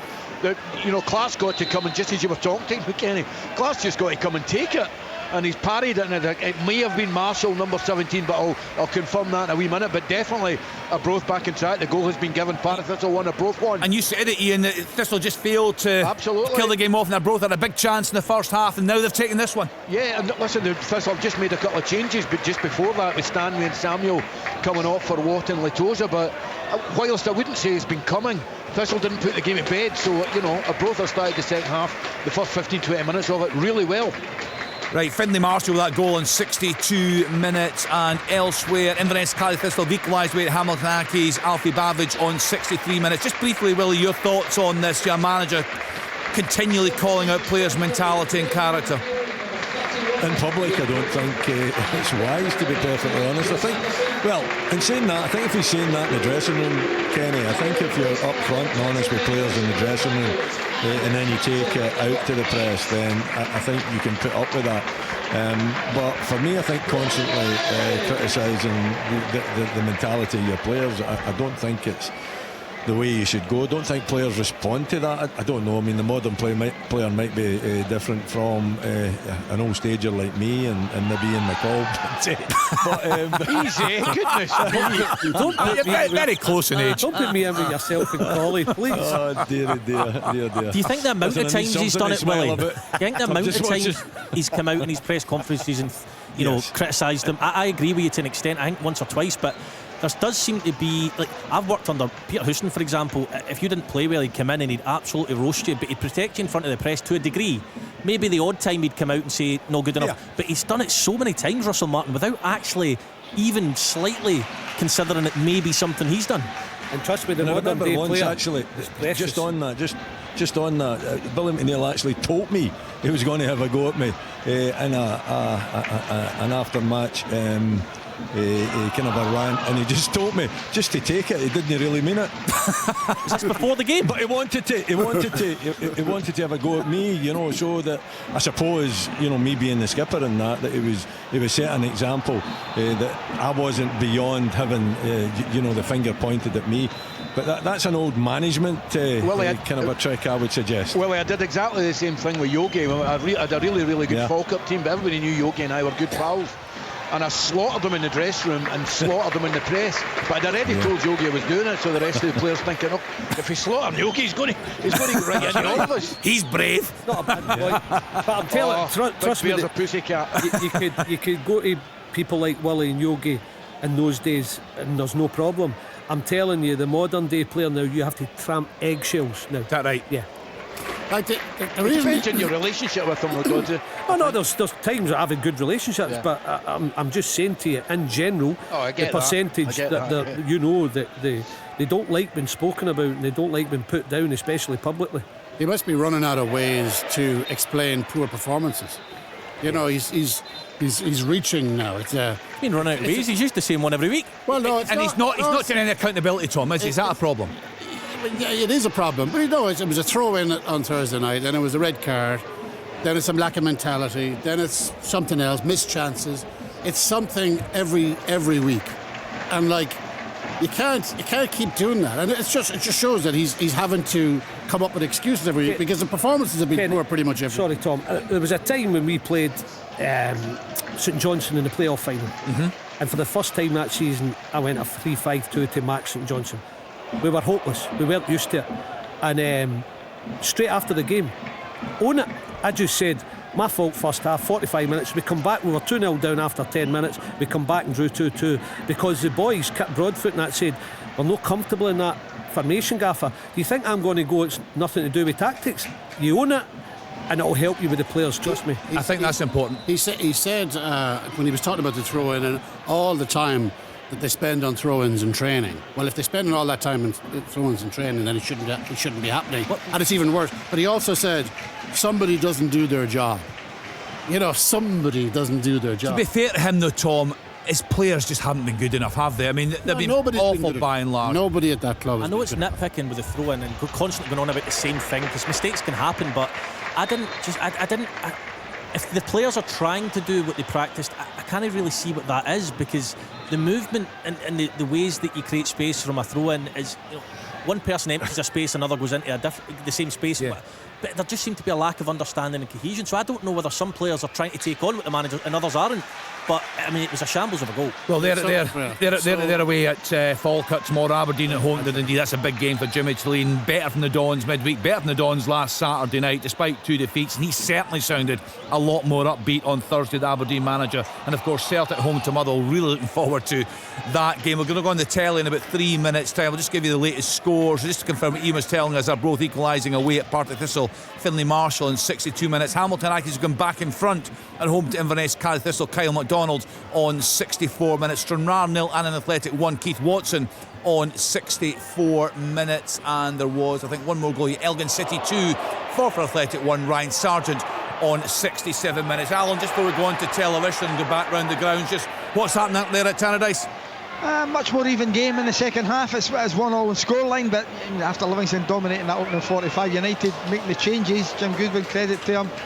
Just as you're talking about managers there making changes, he's done it, and his side have got right back in the game. And you would think at this moment in time United might just go on and sneak this. They've certainly got the wind advantage in the second half. It's 1-1 here. Right, let's get down to Rugby Park. Julie Fleeting is there for us. Kilmarnock at home to St Mirren. What's happening now, Julie? Yeah, I think they've had quite a few different substitutions. St Mirren throwing absolutely everything at it, but it hasn't quite improved their form in this second half. Kilmarnock currently have had a breakaway, and they've now got a free kick down in the Kelly bottom left-hand corner, so it looks like they're going to throw it into the box and hope that they get something on the end of this. But I have to say, second half hasn't quite lived up to the excitement of the first. It'd be a really sore one for Stephen Robinson, won't it? They've had a great season. Yeah, I mean, we always talk about what you get from St Mirren. Beat Dundee 1-0 last week. You knew what was coming. You know the Stephen Robinson teams. But I'm looking in the positives. I'm looking at Stuart Kettlewell going to Tannadice, a team much talked about, brilliant and doing really well this season. St Mirren going to Rugby Park, and they're a team they know. We've just said that they know what you get. They'll finish in the top 6 this season, and looks like picking up 6 points. So what a week it's been for Stuart Kettlewell if this remains the same. We love Scottish football, we love the passion, we love the drama, but it's so unpredictable. And I think in Billy, the game we watched, and we've touched on it a few times, that fantastic performance from Dundee United against Rapid Vienna in Europe. They were terrific that night. They were really poor last weekend, and then Kilmarnock were fantastic last weekend, fantastic again today. St Mirren have been really, really consistent, but struggling today. Livingston, I think they'll feel a bit unfortunate not to have more points on the board right now. It's just so hard to predict anything, isn't it? Underneath Hearts and Celtic so far, the teams have their spells. I think they're so closely matched, and we've talked about Motherwell being a good team, Dundee United, Rory talked about Hibs, now Killie are having their spell. Dundee got slaughtered at the start of the season but went on a little run. Livy doing well, Falkirk a little bit vulnerable at the back but look good going forward, and Aberdeen have yet to get going. So muchness within the rest of the teams, and it makes it interesting. It's always interesting, always goals, always drama, always debate. Surely, yes, it's a goal. Jordan White has come off the bench. He's caused havoc in the 6-yard box. Josh Ray made the save. Hold fire, Ian. Hold fire on that. Welcome to viewers who have joined us on BBC One Scotland. As ever, no shortage of drama in Scottish football. Billy Dodds is here. Rory Lloyd's with me. Tom English is with me. We just have a goal in the Championship. It's a big goal. Let's get to Dingwall. Ian Auld is there for us. Ian, what's happening? Yeah, the breakthrough in Dingwall, Kenny. 72 minutes on the clock, and it's come from the home side, Ross County. A ball in from the left-hand side. Jordan White's just come off the bench, caused havoc in the 6-yard box. Josh Ray couldn't hold on to it, and Miller Thompson knocks in the rebound. Ross County 1, Raith Rovers 0. Billy Dodds, a club you know very well. You know Tony Docherty very well. He really needs a win on the board. Yeah, and we spoke about it. It's a club that really needs to get going, and to be fair, there's a Miller Thompson line. They've got a goal. They've signed a few players this week, and it's Miller Thompson lights, but that's good energy, good legs, unlike what they'd signed at in the transfer window, when I thought they signed too much experience. Now they've added Tony Docherty, showing that, right, I know what's required for this team, and hopefully that's them up and running, but still a long way to go in that one, especially against a good race side. Yeah, a few former Dundee United players. Let's get to Dundee United. They're at home to Livingston. We can hear Alan Preston in the background. Alan, plenty happening up there. It's a game of two halves. Livingston dominated the opening period and deservedly took the lead in 33 minutes.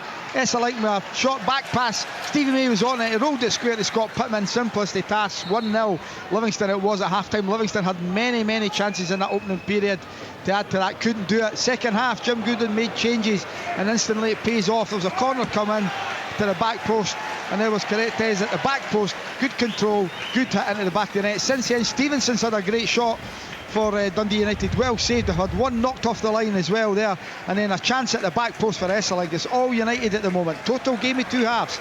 Dundee United 1, Livingston 1. Incredible change up there, as Alan's saying, Rory, because Livingston had chances potentially to kill that game off in the first half. They were so much the dominant side. Yes, they were, and it's not often up at Dundee United Jim Goodwin would have had to get his players in and give them a right good talking to, and it looks like they've got a reaction from that, because they come out the second half and, you know, despite not starting particularly quickly in the first 5 minutes of the second half, they've looked really good since then. They've scored a goal, very nearly got another there, so David Martindale will want to take the 3 points here, so, you know, it could be a very exciting last 15 minutes or so. 2 3 o'clock kick-offs in the top flight this afternoon. Kilmarnock at home to St Mirren. Julie Fleeting is there for us. Last time we were with you, Julie, the home side in total control. Yeah, I think what St Mirren have had is quite a few set plays, corner kicks, long throw-ins, which we know they are dangerous from, but unfortunately this afternoon for them, a mixture between poor delivery and good defending means that they've came to absolutely nothing. Tom Ingers alongside us here in the studio. Tom, we spoke earlier on about Stuart Kettlewell, not a popular appointment among many Kilmarnock fans, but he's shown, actually particularly in recent weeks, a terrific result and performance up there at Tannadice last weekend, and very, very good at home today. He's done a decent job. He's done better than a decent job, Kenny. I mean, to go to Dundee United and win 2-0, to be winning 2-0 today, clean sheets, goals, good results on the road, good results at home, as you'd expect. I think everybody at Kilmarnock will be surprised, but really pleasantly surprised the way Kettlewell has gone about his business. They could go third there. Yeah, they're fantastic. They're third at the moment. Yeah. I mean, that would be. You wouldn't have seen that, Dadsy. Yeah, to be fair, I think you could, because I know how good a coach he is. I'm not surprised, let's just put it that way, that Kilmarnock are doing well. Yeah, we spoke earlier on, Rory, a lot of praise for David Watson. We spoke about him before the game. He got the opening goal. He's such an impressive midfielder, and that first goal was all about attitude, all about desire. Yes, I spoke earlier on in the show about his intelligence and awareness, which has improved no end this season, but that's nothing without what you speak about there, that desire and the willingness to get on the end of things. And goal scoring midfielders are sorely lacking these days, but he's got the potential to go on and get a good number of goals for Kilmarnock with the positions he picks up. And credit to Stuart Kettlewell. Derek McInnes didn't always use David Watson, but he's an integral part of this Kilmarnock side so far this season. Clyde have pulled a goal back at home to East Kilbride. Tommy Robson with that goal on 75 minutes. So Clyde 1, East Kilbride 2. There's a full card in the Championship today. We're at 3 of the games. Let's get to the league leaders. St Johnstone at home to Ayr United. Let's get the latest from Willie Miller. Well, Kenny, they've totally dominated the second half without really creating any opportunities. They've had 90, I would say around about 90% possession, but haven't done anything with it. And to that end, I was saying in the first half that Ayr were good in the counter, and what a magnificent save that Toby Stewart had to bring off from Marco Roos down the left hand side. Gets it on his right foot, looks up, he's got plenty of room, plenty of space, because St Johnstone threw too many men forward and they were caught out, and he's curled it towards the back post, and the big goalkeeper at full stretch manages just to tip it round the post. So the best chance of the second half has fallen to Ayr, but that he's on his own, what a run! Totally. Oh, great save! Right, watch back to Tannadice, Alan Preston. He's got 4 Livingston men. He starts at the edge of his own box. He plays a 1-2 Sapsford, but he's way in his own half, and he runs. He cuts inside, and he gets a shot off. Good save from Pryor. Brilliant play from him. Yeah, he did really well. Ran a huge portion of the pitch, and he cuts inside on his left foot. Sells Silla the dummy, and it's right down the throat of the goalkeeper. It's a save you'd expect him to make, Jerome Pryor, but Dundee United with their tails up in this second half. Just come back to the Championship action, Dodsey. St Johnstone are clear at the top of the table. Ayr United a slow start, but a decent run of form. Do you still think St Johnstone have got the best squad in the league? Yeah, it would look like that just now with where they're placed and how they're playing, and they play this style of football, and they've got themselves some advantage over probably which would have been their biggest challengers before a ball was kicked, was Ross County. If they can hold off the likes of Ayr and Partick Thistle, you would think they would go on and win the league, but it'll still be close come the end of the season. There'll be points dropped, but I see St Johnstone going on a terrible run. I don't really in that division. Well, speaking of Partick Thistle, they're at home to Arbroath this afternoon. Ian McCall is at Firhill for us. What's the latest, Ian? Well, it's still 1-1, but Thistle are starting to turn the screw. They went to sleep for 50 minutes, and credit Arbroath. They got the goal. Finlay Marshall had a chance before he actually got his goal. Josh Clark in the home net should have done far better. He's just got to get hold of it, but they've come back into it now. Thistle will really try to turn the screw. McAdams has had 2 great saves from Kyle Turner, who's drove forward, hit one from 20 yards, and also from a Samuel point blank header. He's made another really good save. It's all Thistle just now, but the game's still in the balance, 1-1. Ian, just talk to us a bit more about the style of play under Mark Wilson, a young coach, but you love what you're seeing. I do. Well, it's like the 2 wide players are wide players. They have chalk in their boots. They have one holding midfield player. They've got a centre forward that comes off and allows the 2 centre midfield players in front of the holding midfield player to push on beyond them. But the key to it is they try and get the balls to their wide player Fitzpatrick and Logan Chalmers really early, which therefore allows them to get a turn ahead of speed up to get at the fullback, and that's what they try and do. Listen, it doesn't always work, and I think they play they're so spaced out that maybe sometimes their lack of pace in the back areas might get exploited, but I think they're a really good watch, and two really exciting players playing wide for them just now, and they look a really well coached team. We heard a short time ago from Ian Auld up there in Dingwall. Ross County at home to Wraith Rovers. A home side, Ian, are they good value for their lead? At the moment, Kenny, yes, they've certainly improved in the second half, and Miller Thompson raced through once again and almost doubled his tally for the afternoon after good work from Ronan Hale, but he hit the top of the jail end this time rather than the back of the net. A bit of urgency from Barry Robson. He's just thrown on Josh Gentles and Josh Millen as they look for a way back into this game. Interestingly, Kenny, I covered a game here last year. Miller Thompson was on loan was at Dundee United last season and missed an absolute sitter inside 20 seconds at the jail end from about 6 yards out. So his jail end demons were exercised a few moments ago. Ross County good for the lead by 1-0. Right, so Ross County ahead there. It's interesting, Bill, you spent a lot of time at that football club. We know the money that gets spent up there, the investment in the club. What is Roy McGregor like as a chairman? I'm thinking, we're chatting earlier on, it's been a slow start for Tony Docherty. Don Cowie was sacked a few weeks ago. What's he like as a chairman when things aren't going well? Is he in and around the club? Is he speaking to you, asking questions? Oh, it's his money. It's challenging, of course. Yeah. He will put good pressure on you. He'll challenge you. He'll ask you about players, what you think to change it, how we're going to change things. He likes the business side to come into football, which I don't always agree with, but he puts his money where his mouth is, and he definitely asks you questions. He'll not stand back in a good way, though. He's not in your face all the time and threatening you either. He just wants to know where you're going. Chance for Wraith Rovers. Josh Gentles, who's just come off the bench, and it's hooked off the goal line. Declan Gallagher, I think it was, on the goal line. Surefire goal for Wraith Rovers, but Gallagher to the rescue. Wow, big moment up there in Dingwall. Dumbarton 2-2 now away at Stirling Albion. Gordon Walker with that equaliser on 79 minutes. Tom, we of course have got the international week to look forward to. Two huge games for Scotland in terms of World Cup qualifying. We're off to a very good start there. Steve Clarke announced his squad this past week. We see that Che Adams is on the score sheet out in Italy this afternoon. That's a very good sign, but it opened the debate earlier on in the programme about perhaps some strikers in particular unfortunate not to make the squad.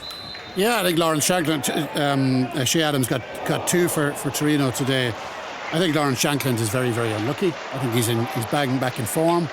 Hurst is in there, three goals and 8 for Ipswich, one of them a penalty.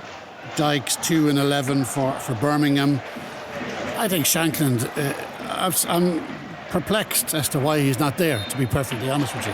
I'm not sure Steve Clarke, after the camp they've had, deep dives these facts too much. He likes he likes continuity, and they had a good camp. I think if they come away from the previous camp with maybe a point or two, he probably would have potentially looked elsewhere at the likes of Shanklin, but he loves continuity. He likes that club feel, as he talks about. So is he unlucky, Shanklin? Yes. Was I expecting him to be involved? No. I'm not surprised at all that Steve Clarke went with a very similar, if not the same squad. But Shanklin has spent time in that squad before. It's not like he'd be like an Oliver Burke, a guy who's parachuted in from outer space. He's been in there. He knows all these players. He knows the way Steve Clarke works. He's confident. He's confident. I thought I gave him a shout, of getting into the squad. I'm disappointed for him because I think he's back to pretty close to where he was. It's not the way Steve Clarke has ever done things as Scotland manager. If Lawrence Shanklin gets back in, I don't know. I mean, he has. I know what you mean. The turnaround from the last fixtures where they did very well. I just don't think it leaves any room for change in Steve Clarke's mind. Who would you leave out after those results? I think that's the question you'd be. I think I'd like to keep Bowie in there because I think he's a player of a lot of potential, and just keep giving him that international experience in that camp. Hurst would be the one for me. I think Shanklin's a better goal scorer than Hurst, better player than Hurst. I'm asking you this. I don't have a great knowledge of Hurst. I don't watch him every week, but how do you know he's not performing fantastically well? I know it's good. Come away from goals. Only from highlights. I see a lot more of Shanklin, and I think Shanklin is playing at a very high level, very confident now. But you're right. Look, he is a creature of habit. Steve Clarke, he would see that Hurst has done nothing wrong. Therefore, why are you moving him out of the squad? I would say that Shanklin has done a lot right. Maybe you should put him in the squad. But look, who are we to question Steve Clarke? He's got the country I'm looking forward to it. Very close to a World Cup. That's it. You're getting excited. Couple of results and we're off. Listen, we're all excited in full coverage of the 2 international games, of course, right across BBC Scotland. Stay tuned for that. Greenock Morton 2-up now away at Airdrie. Jackson Longridge with that goal on 83 minutes. Let's take another bounce around the grounds. Let's get back to the game at Tannery. So eventful up there today. Alan Preston's there for us. Dundee United at home to Livingston. Who's looking the more likely now, Al? Well, Livingston are on the attack, but United have certainly had the better of the second half. The changes that Jim's made, albeit also with the weather, the wind, he's got that behind their backs as well, completely turned this game around, and they've had chances to go ahead. But it is still 1-1, Kenny, and we've got roughly about just 8 minutes to go, something like that here at Tannadice, where it is Dundee United 1, Livingston 1. But a fair result just now. Sorry, just to go touch back on the internationals, Ben Gannon-Doak comes off the bench last night, gets an assist for Bournemouth. That's good news for everybody. Ryan Christie as well come off the bench for a difference. And Gannon-Doak seems to be the one now we're going to build our team around when he is fit. He's got that X factor, something we do not have in Scotland. So a lot of excitement. Yeah, a lot of pace, a lot of excitement ahead of these international games. Just to go back to yourself, Alan, up there at Tannadice, we've spoken a lot about Livingston and your expectations for them this season. You're predicting decent things, so not too many relegation concerns. But I think it's fair to say Davy Martindale will be disappointed not to have more points on the board at this stage. Yeah, I would agree with that. I mean, the last minute goal with Hearts, last minute goal against Rangers last week, it could mean such a difference, an extra couple of points. But no, they've got good players. They've got a lot. Just again, chance for Fata, just knocked his header wide of the target. But I think they've got enough about them to stay up. I don't think that it'll be like with the season they went down, they were cut adrift. I can't see that happening this season. I think they've just got enough about. Can I just ask, I don't want to package this as the Livingston have got the worst defence in the league, because they've played a couple of games more than a lot of teams, but do you think the fact that David Martindale's openly tried to play a more open style, he's maybe given up a little bit more defensively, having conceded 14 goals? Yeah, he said that. He said that they're changing their philosophy, a completely different style of play from the last time they were in the Premiership. It was only a year, but they played their way out of the Championship, and he wants to do it again. I think McGowan certainly a loss at the centre of the defence, with him and Wilson got a good partnership there. It's Kamara today for them in there. Is it? It's not, sorry, Silla. It's Silla. It's Silla in there for them. So it's not the partnership that he would certainly want. But I think they've played very well again. And if it does end 1-1, they've got a point on the road to a place that they've got a good record at. But I think for United, it'll be a really disappointing opening 45 minutes for them. But at the moment, still time. Any team can win this. East Fife 2, Cove Rangers 0. Michael McKenna with the second goal on 87 minutes. Let's get back to the game at Rugby Park. Kilmarnock at home to St Mirren. Julie Fleeting is there for us. We've spoken a lot, Julie, about Kilmarnock. Very good today, following on from that tremendous performance and win up at Tannadice last weekend. But St Mirren looked to be a big disappointment today. Oh, a chance. They've had plenty of possession. Sorry, Alan, go ahead. No, it's Yengi. It just comes at him. It's fired at him right across the box. Macaulay Tate whips it right across, and Yengi, the pace is already on the ball. He actually takes the pace out of the ball as it comes in. I cannot believe he's trying to take a touch in that position. Unbelievable. He's 5 yards out. See if Alan's described it again perfectly, where when he's blasted it across, all you can do as a striker is try and get something on it to just divert it towards the goal, and he probably scores, but he tries to take a touch, and it's the old trampoline touch, and the chance is gone. Tell us about that, Dodgy. I've had plenty. But in that situation, all you're trying to do is flick the ball and try to flick it on target. You don't get time to take a touch here. And it's a big chance. We'll hear from the managers after the game. Just a reminder, it's a 5:45 start. What a game this is going to be. The Edinburgh Derby live from Tynecastle. Hearts at home to Heads. We'll get the team news for you just after 5 o'clock. We'll hear from both managers. 2 pundits there, of course. We'll get their views on the game, but we're all very much looking forward to this game. Let's get back then to Julie Fleeting down at Rugby Park. Julie was saying quite disappointing from the away side today. Yeah, I think they've had plenty of possession, but it's what they've been able to do with it that's been disappointing from a St Mirren point of view. Kilmarnock defensively have been absolutely outstanding. They've bided their time, they've pressed when they need to, they win the ball back, and they actually could be 5 up with the chances that they have created on the counter-attack in this second half. So at the moment they're looking extremely comfortable. They're on the attack at the moment, and they're just really probably going to run this clock down and see if they can get all 3 points, which looks extremely likely at this stage. I was going to say that, Kenny. It looked with the pictures coming in that they have now, Julie, would you agree with me, just settled a little bit deeper and then now hitting in the counter-attack, as Julie said. They've been really successful at that as well, Billy. Yeah, with a few chances out of it. So they've managed the game, get their goals, and then now just soaking up some pressure and hitting the counter-attack, and could have been more goals up. Tom, I think we're all fans of the split on this programme. It gives us a lot of excitement when it comes around, and actually you're building up to it as well. But right now, if you try and predict the sides that are going to make the top 6, you Kilmarnock would fancy their chances, St Mirren have fancied their chances, Motherwell have fancied their chances, Dundee United, albeit they've been poor today and last week, they'll fancy their chances. It's very open right now. 27 games to go before the split. Alan, I'm just saying that this is the beauty of the Scottish game right now. There are so many good sides right now, it's hard to predict anything. Rangers probably fancy their chances to make top. Well, that's maybe a stretch. Look, you're right. There's a lot of team. Motherwell really looking forward to seeing them tomorrow. That could be a very, very interesting game. Dundee United have gone off it a little bit. Kilmarnock up to 3rd as it stands if it stays this way. Goals County! Yes, Ian Hall, that one Dingwall. Hill seals all 3 points for Tony Docherty's men. He was sent racing through on goal by Jordan White, took his time and beat Josh Ray. The 3 points staying in Dingwall. Ross County 2, Raith Rovers 0. And we've spoken a lot, haven't we, Rory Loy, about the signings that they've made. Billy thinks maybe they signed too many older players, but the biggest thing in the transfer window had to be hanging on to Ronan Hale.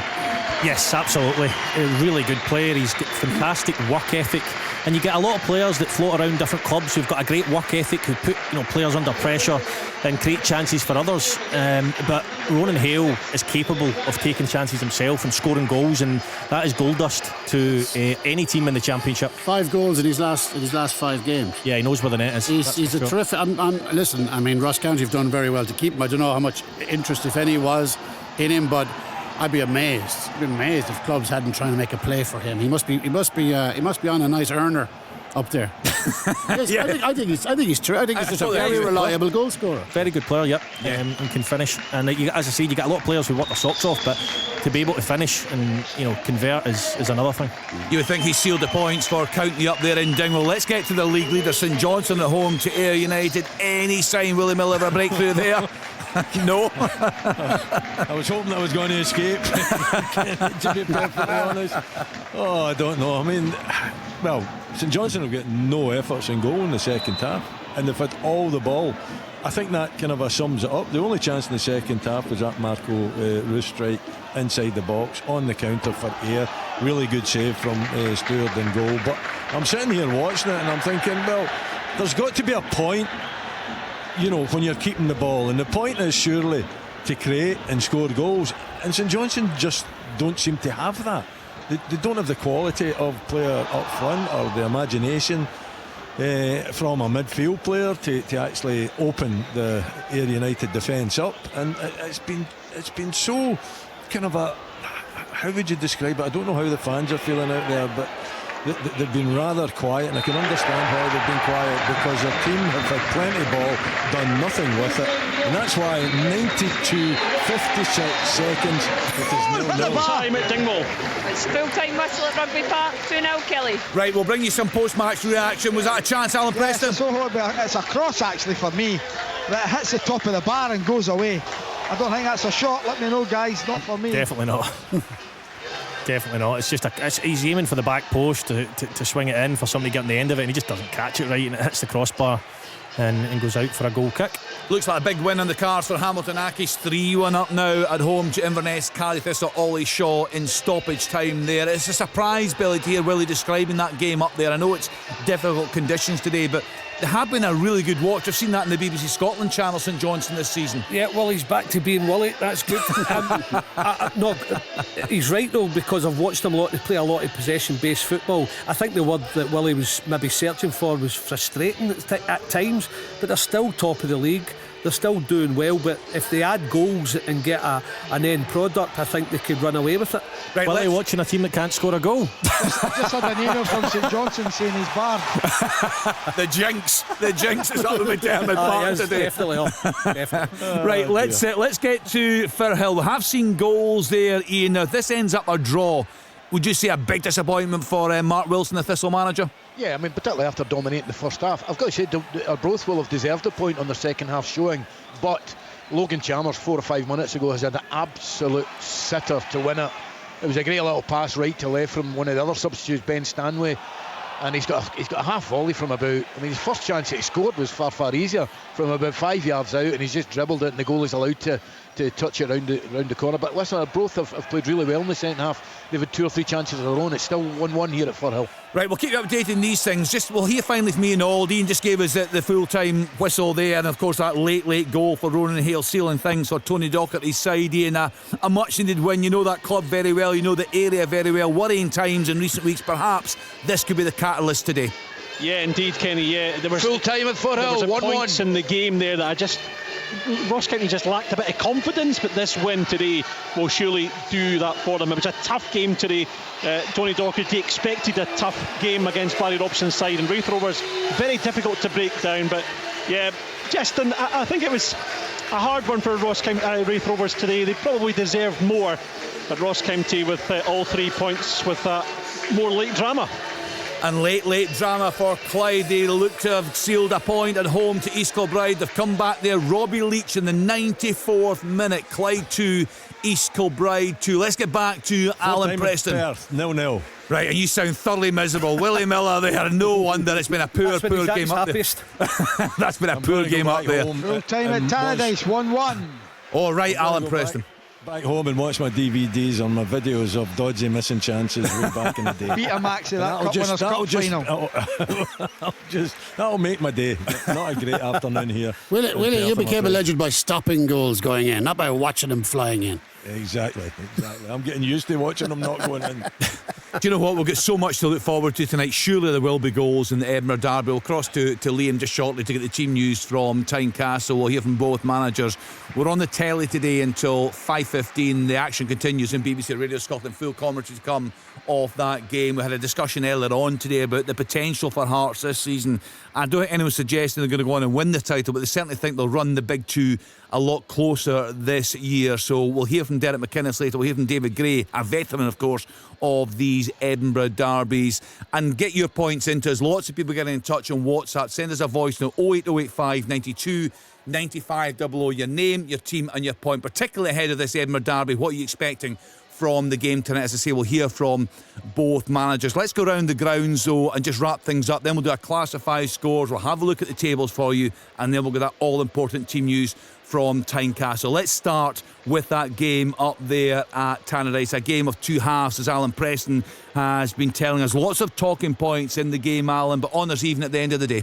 It was perfectly described, Kenny. It was a game of two halves. Livingston dominated that opening period. Chances for Pittman, May, Wilson, but they took the lead in 34 minutes. Esselink, who was poor on the day for United, with a short back pass, Stevie May was onto it, and he rolled the ball square to Pittman to the easiest of tasks for his 54th goal for Livingston from the middle of the park to put them 1-0 up. They were all over United in that opening period, but United could have equalised in the 47th minute with a corner coming in.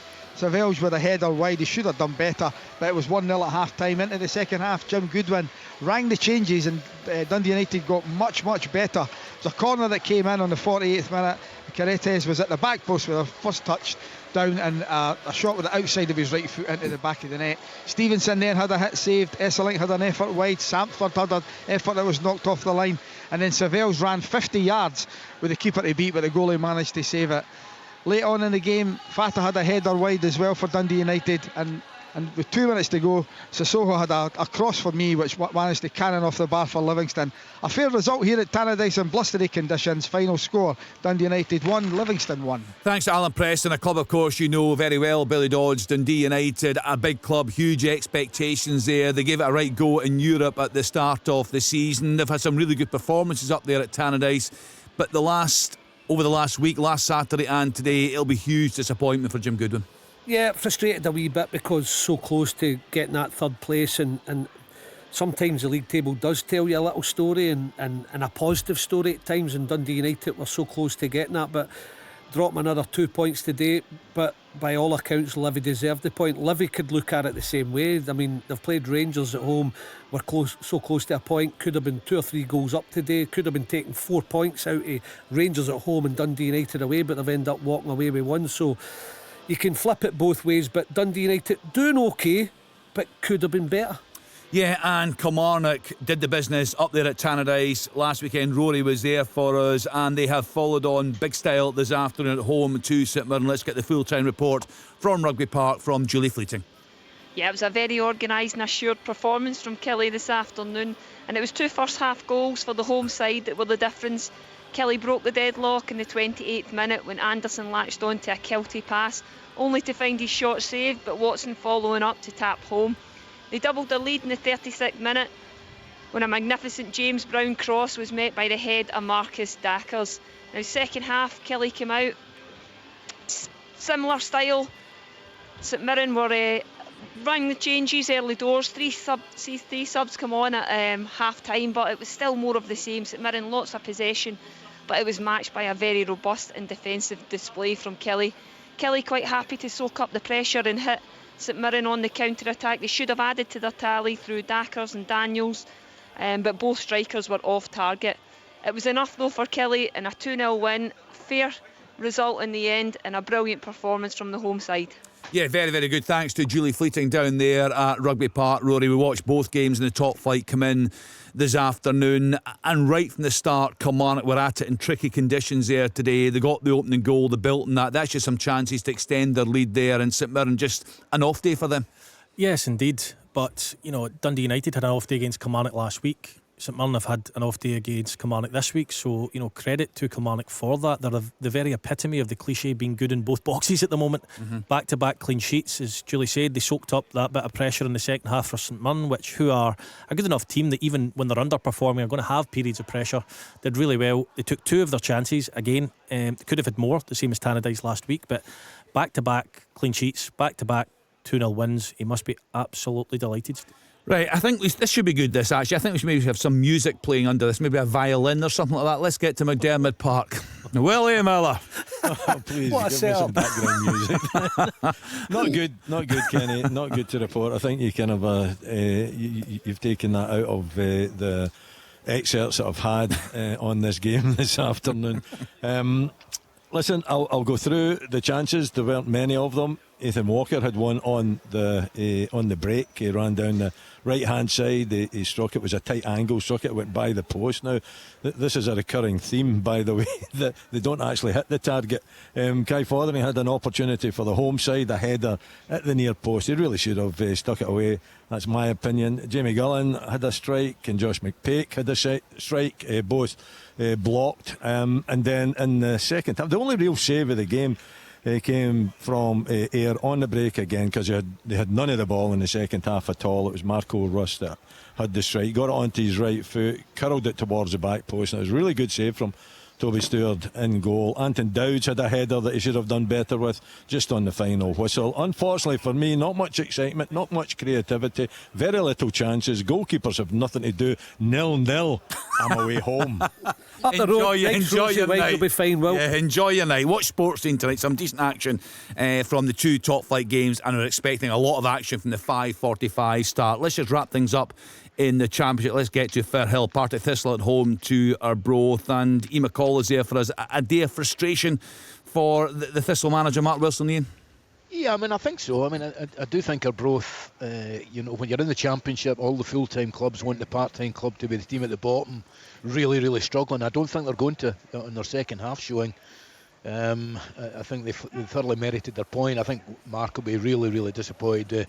Logan Chalmers listen, I thought he was the best player on the pitch, but he had a couple of great chances out with his goal. His goal was terrific, 2-1-2s, and it ends up with Chalmers just curling into the net. But he had a great chance with, I think, with about 8 minutes to go, and it's a great pass from Ben Stanway. And he just, all he had to do was put his foot through it anywhere on target. I'm pretty sure it's a goal, and he just kind of dribbled it, and the goalie was allowed to make a save. Todorov had a good header for Arbroath. It wasn't one-way traffic in the second half. I think Arbroath came. I think the game probably should have been dead at half time. But at the end of it, Arbroath, and a horrible day for football. They thoroughly merited their 1-1 draw. Thistle be a bit gutted with St Johnstone drawing. They couldn't take advantage of that. Thank you to Ian McCall. Then let's do the classified scores for you. We'll have a look at the tables and then we'll cross to Tynecastle for the team news ahead of the Edinburgh Derby. So starting in the Scottish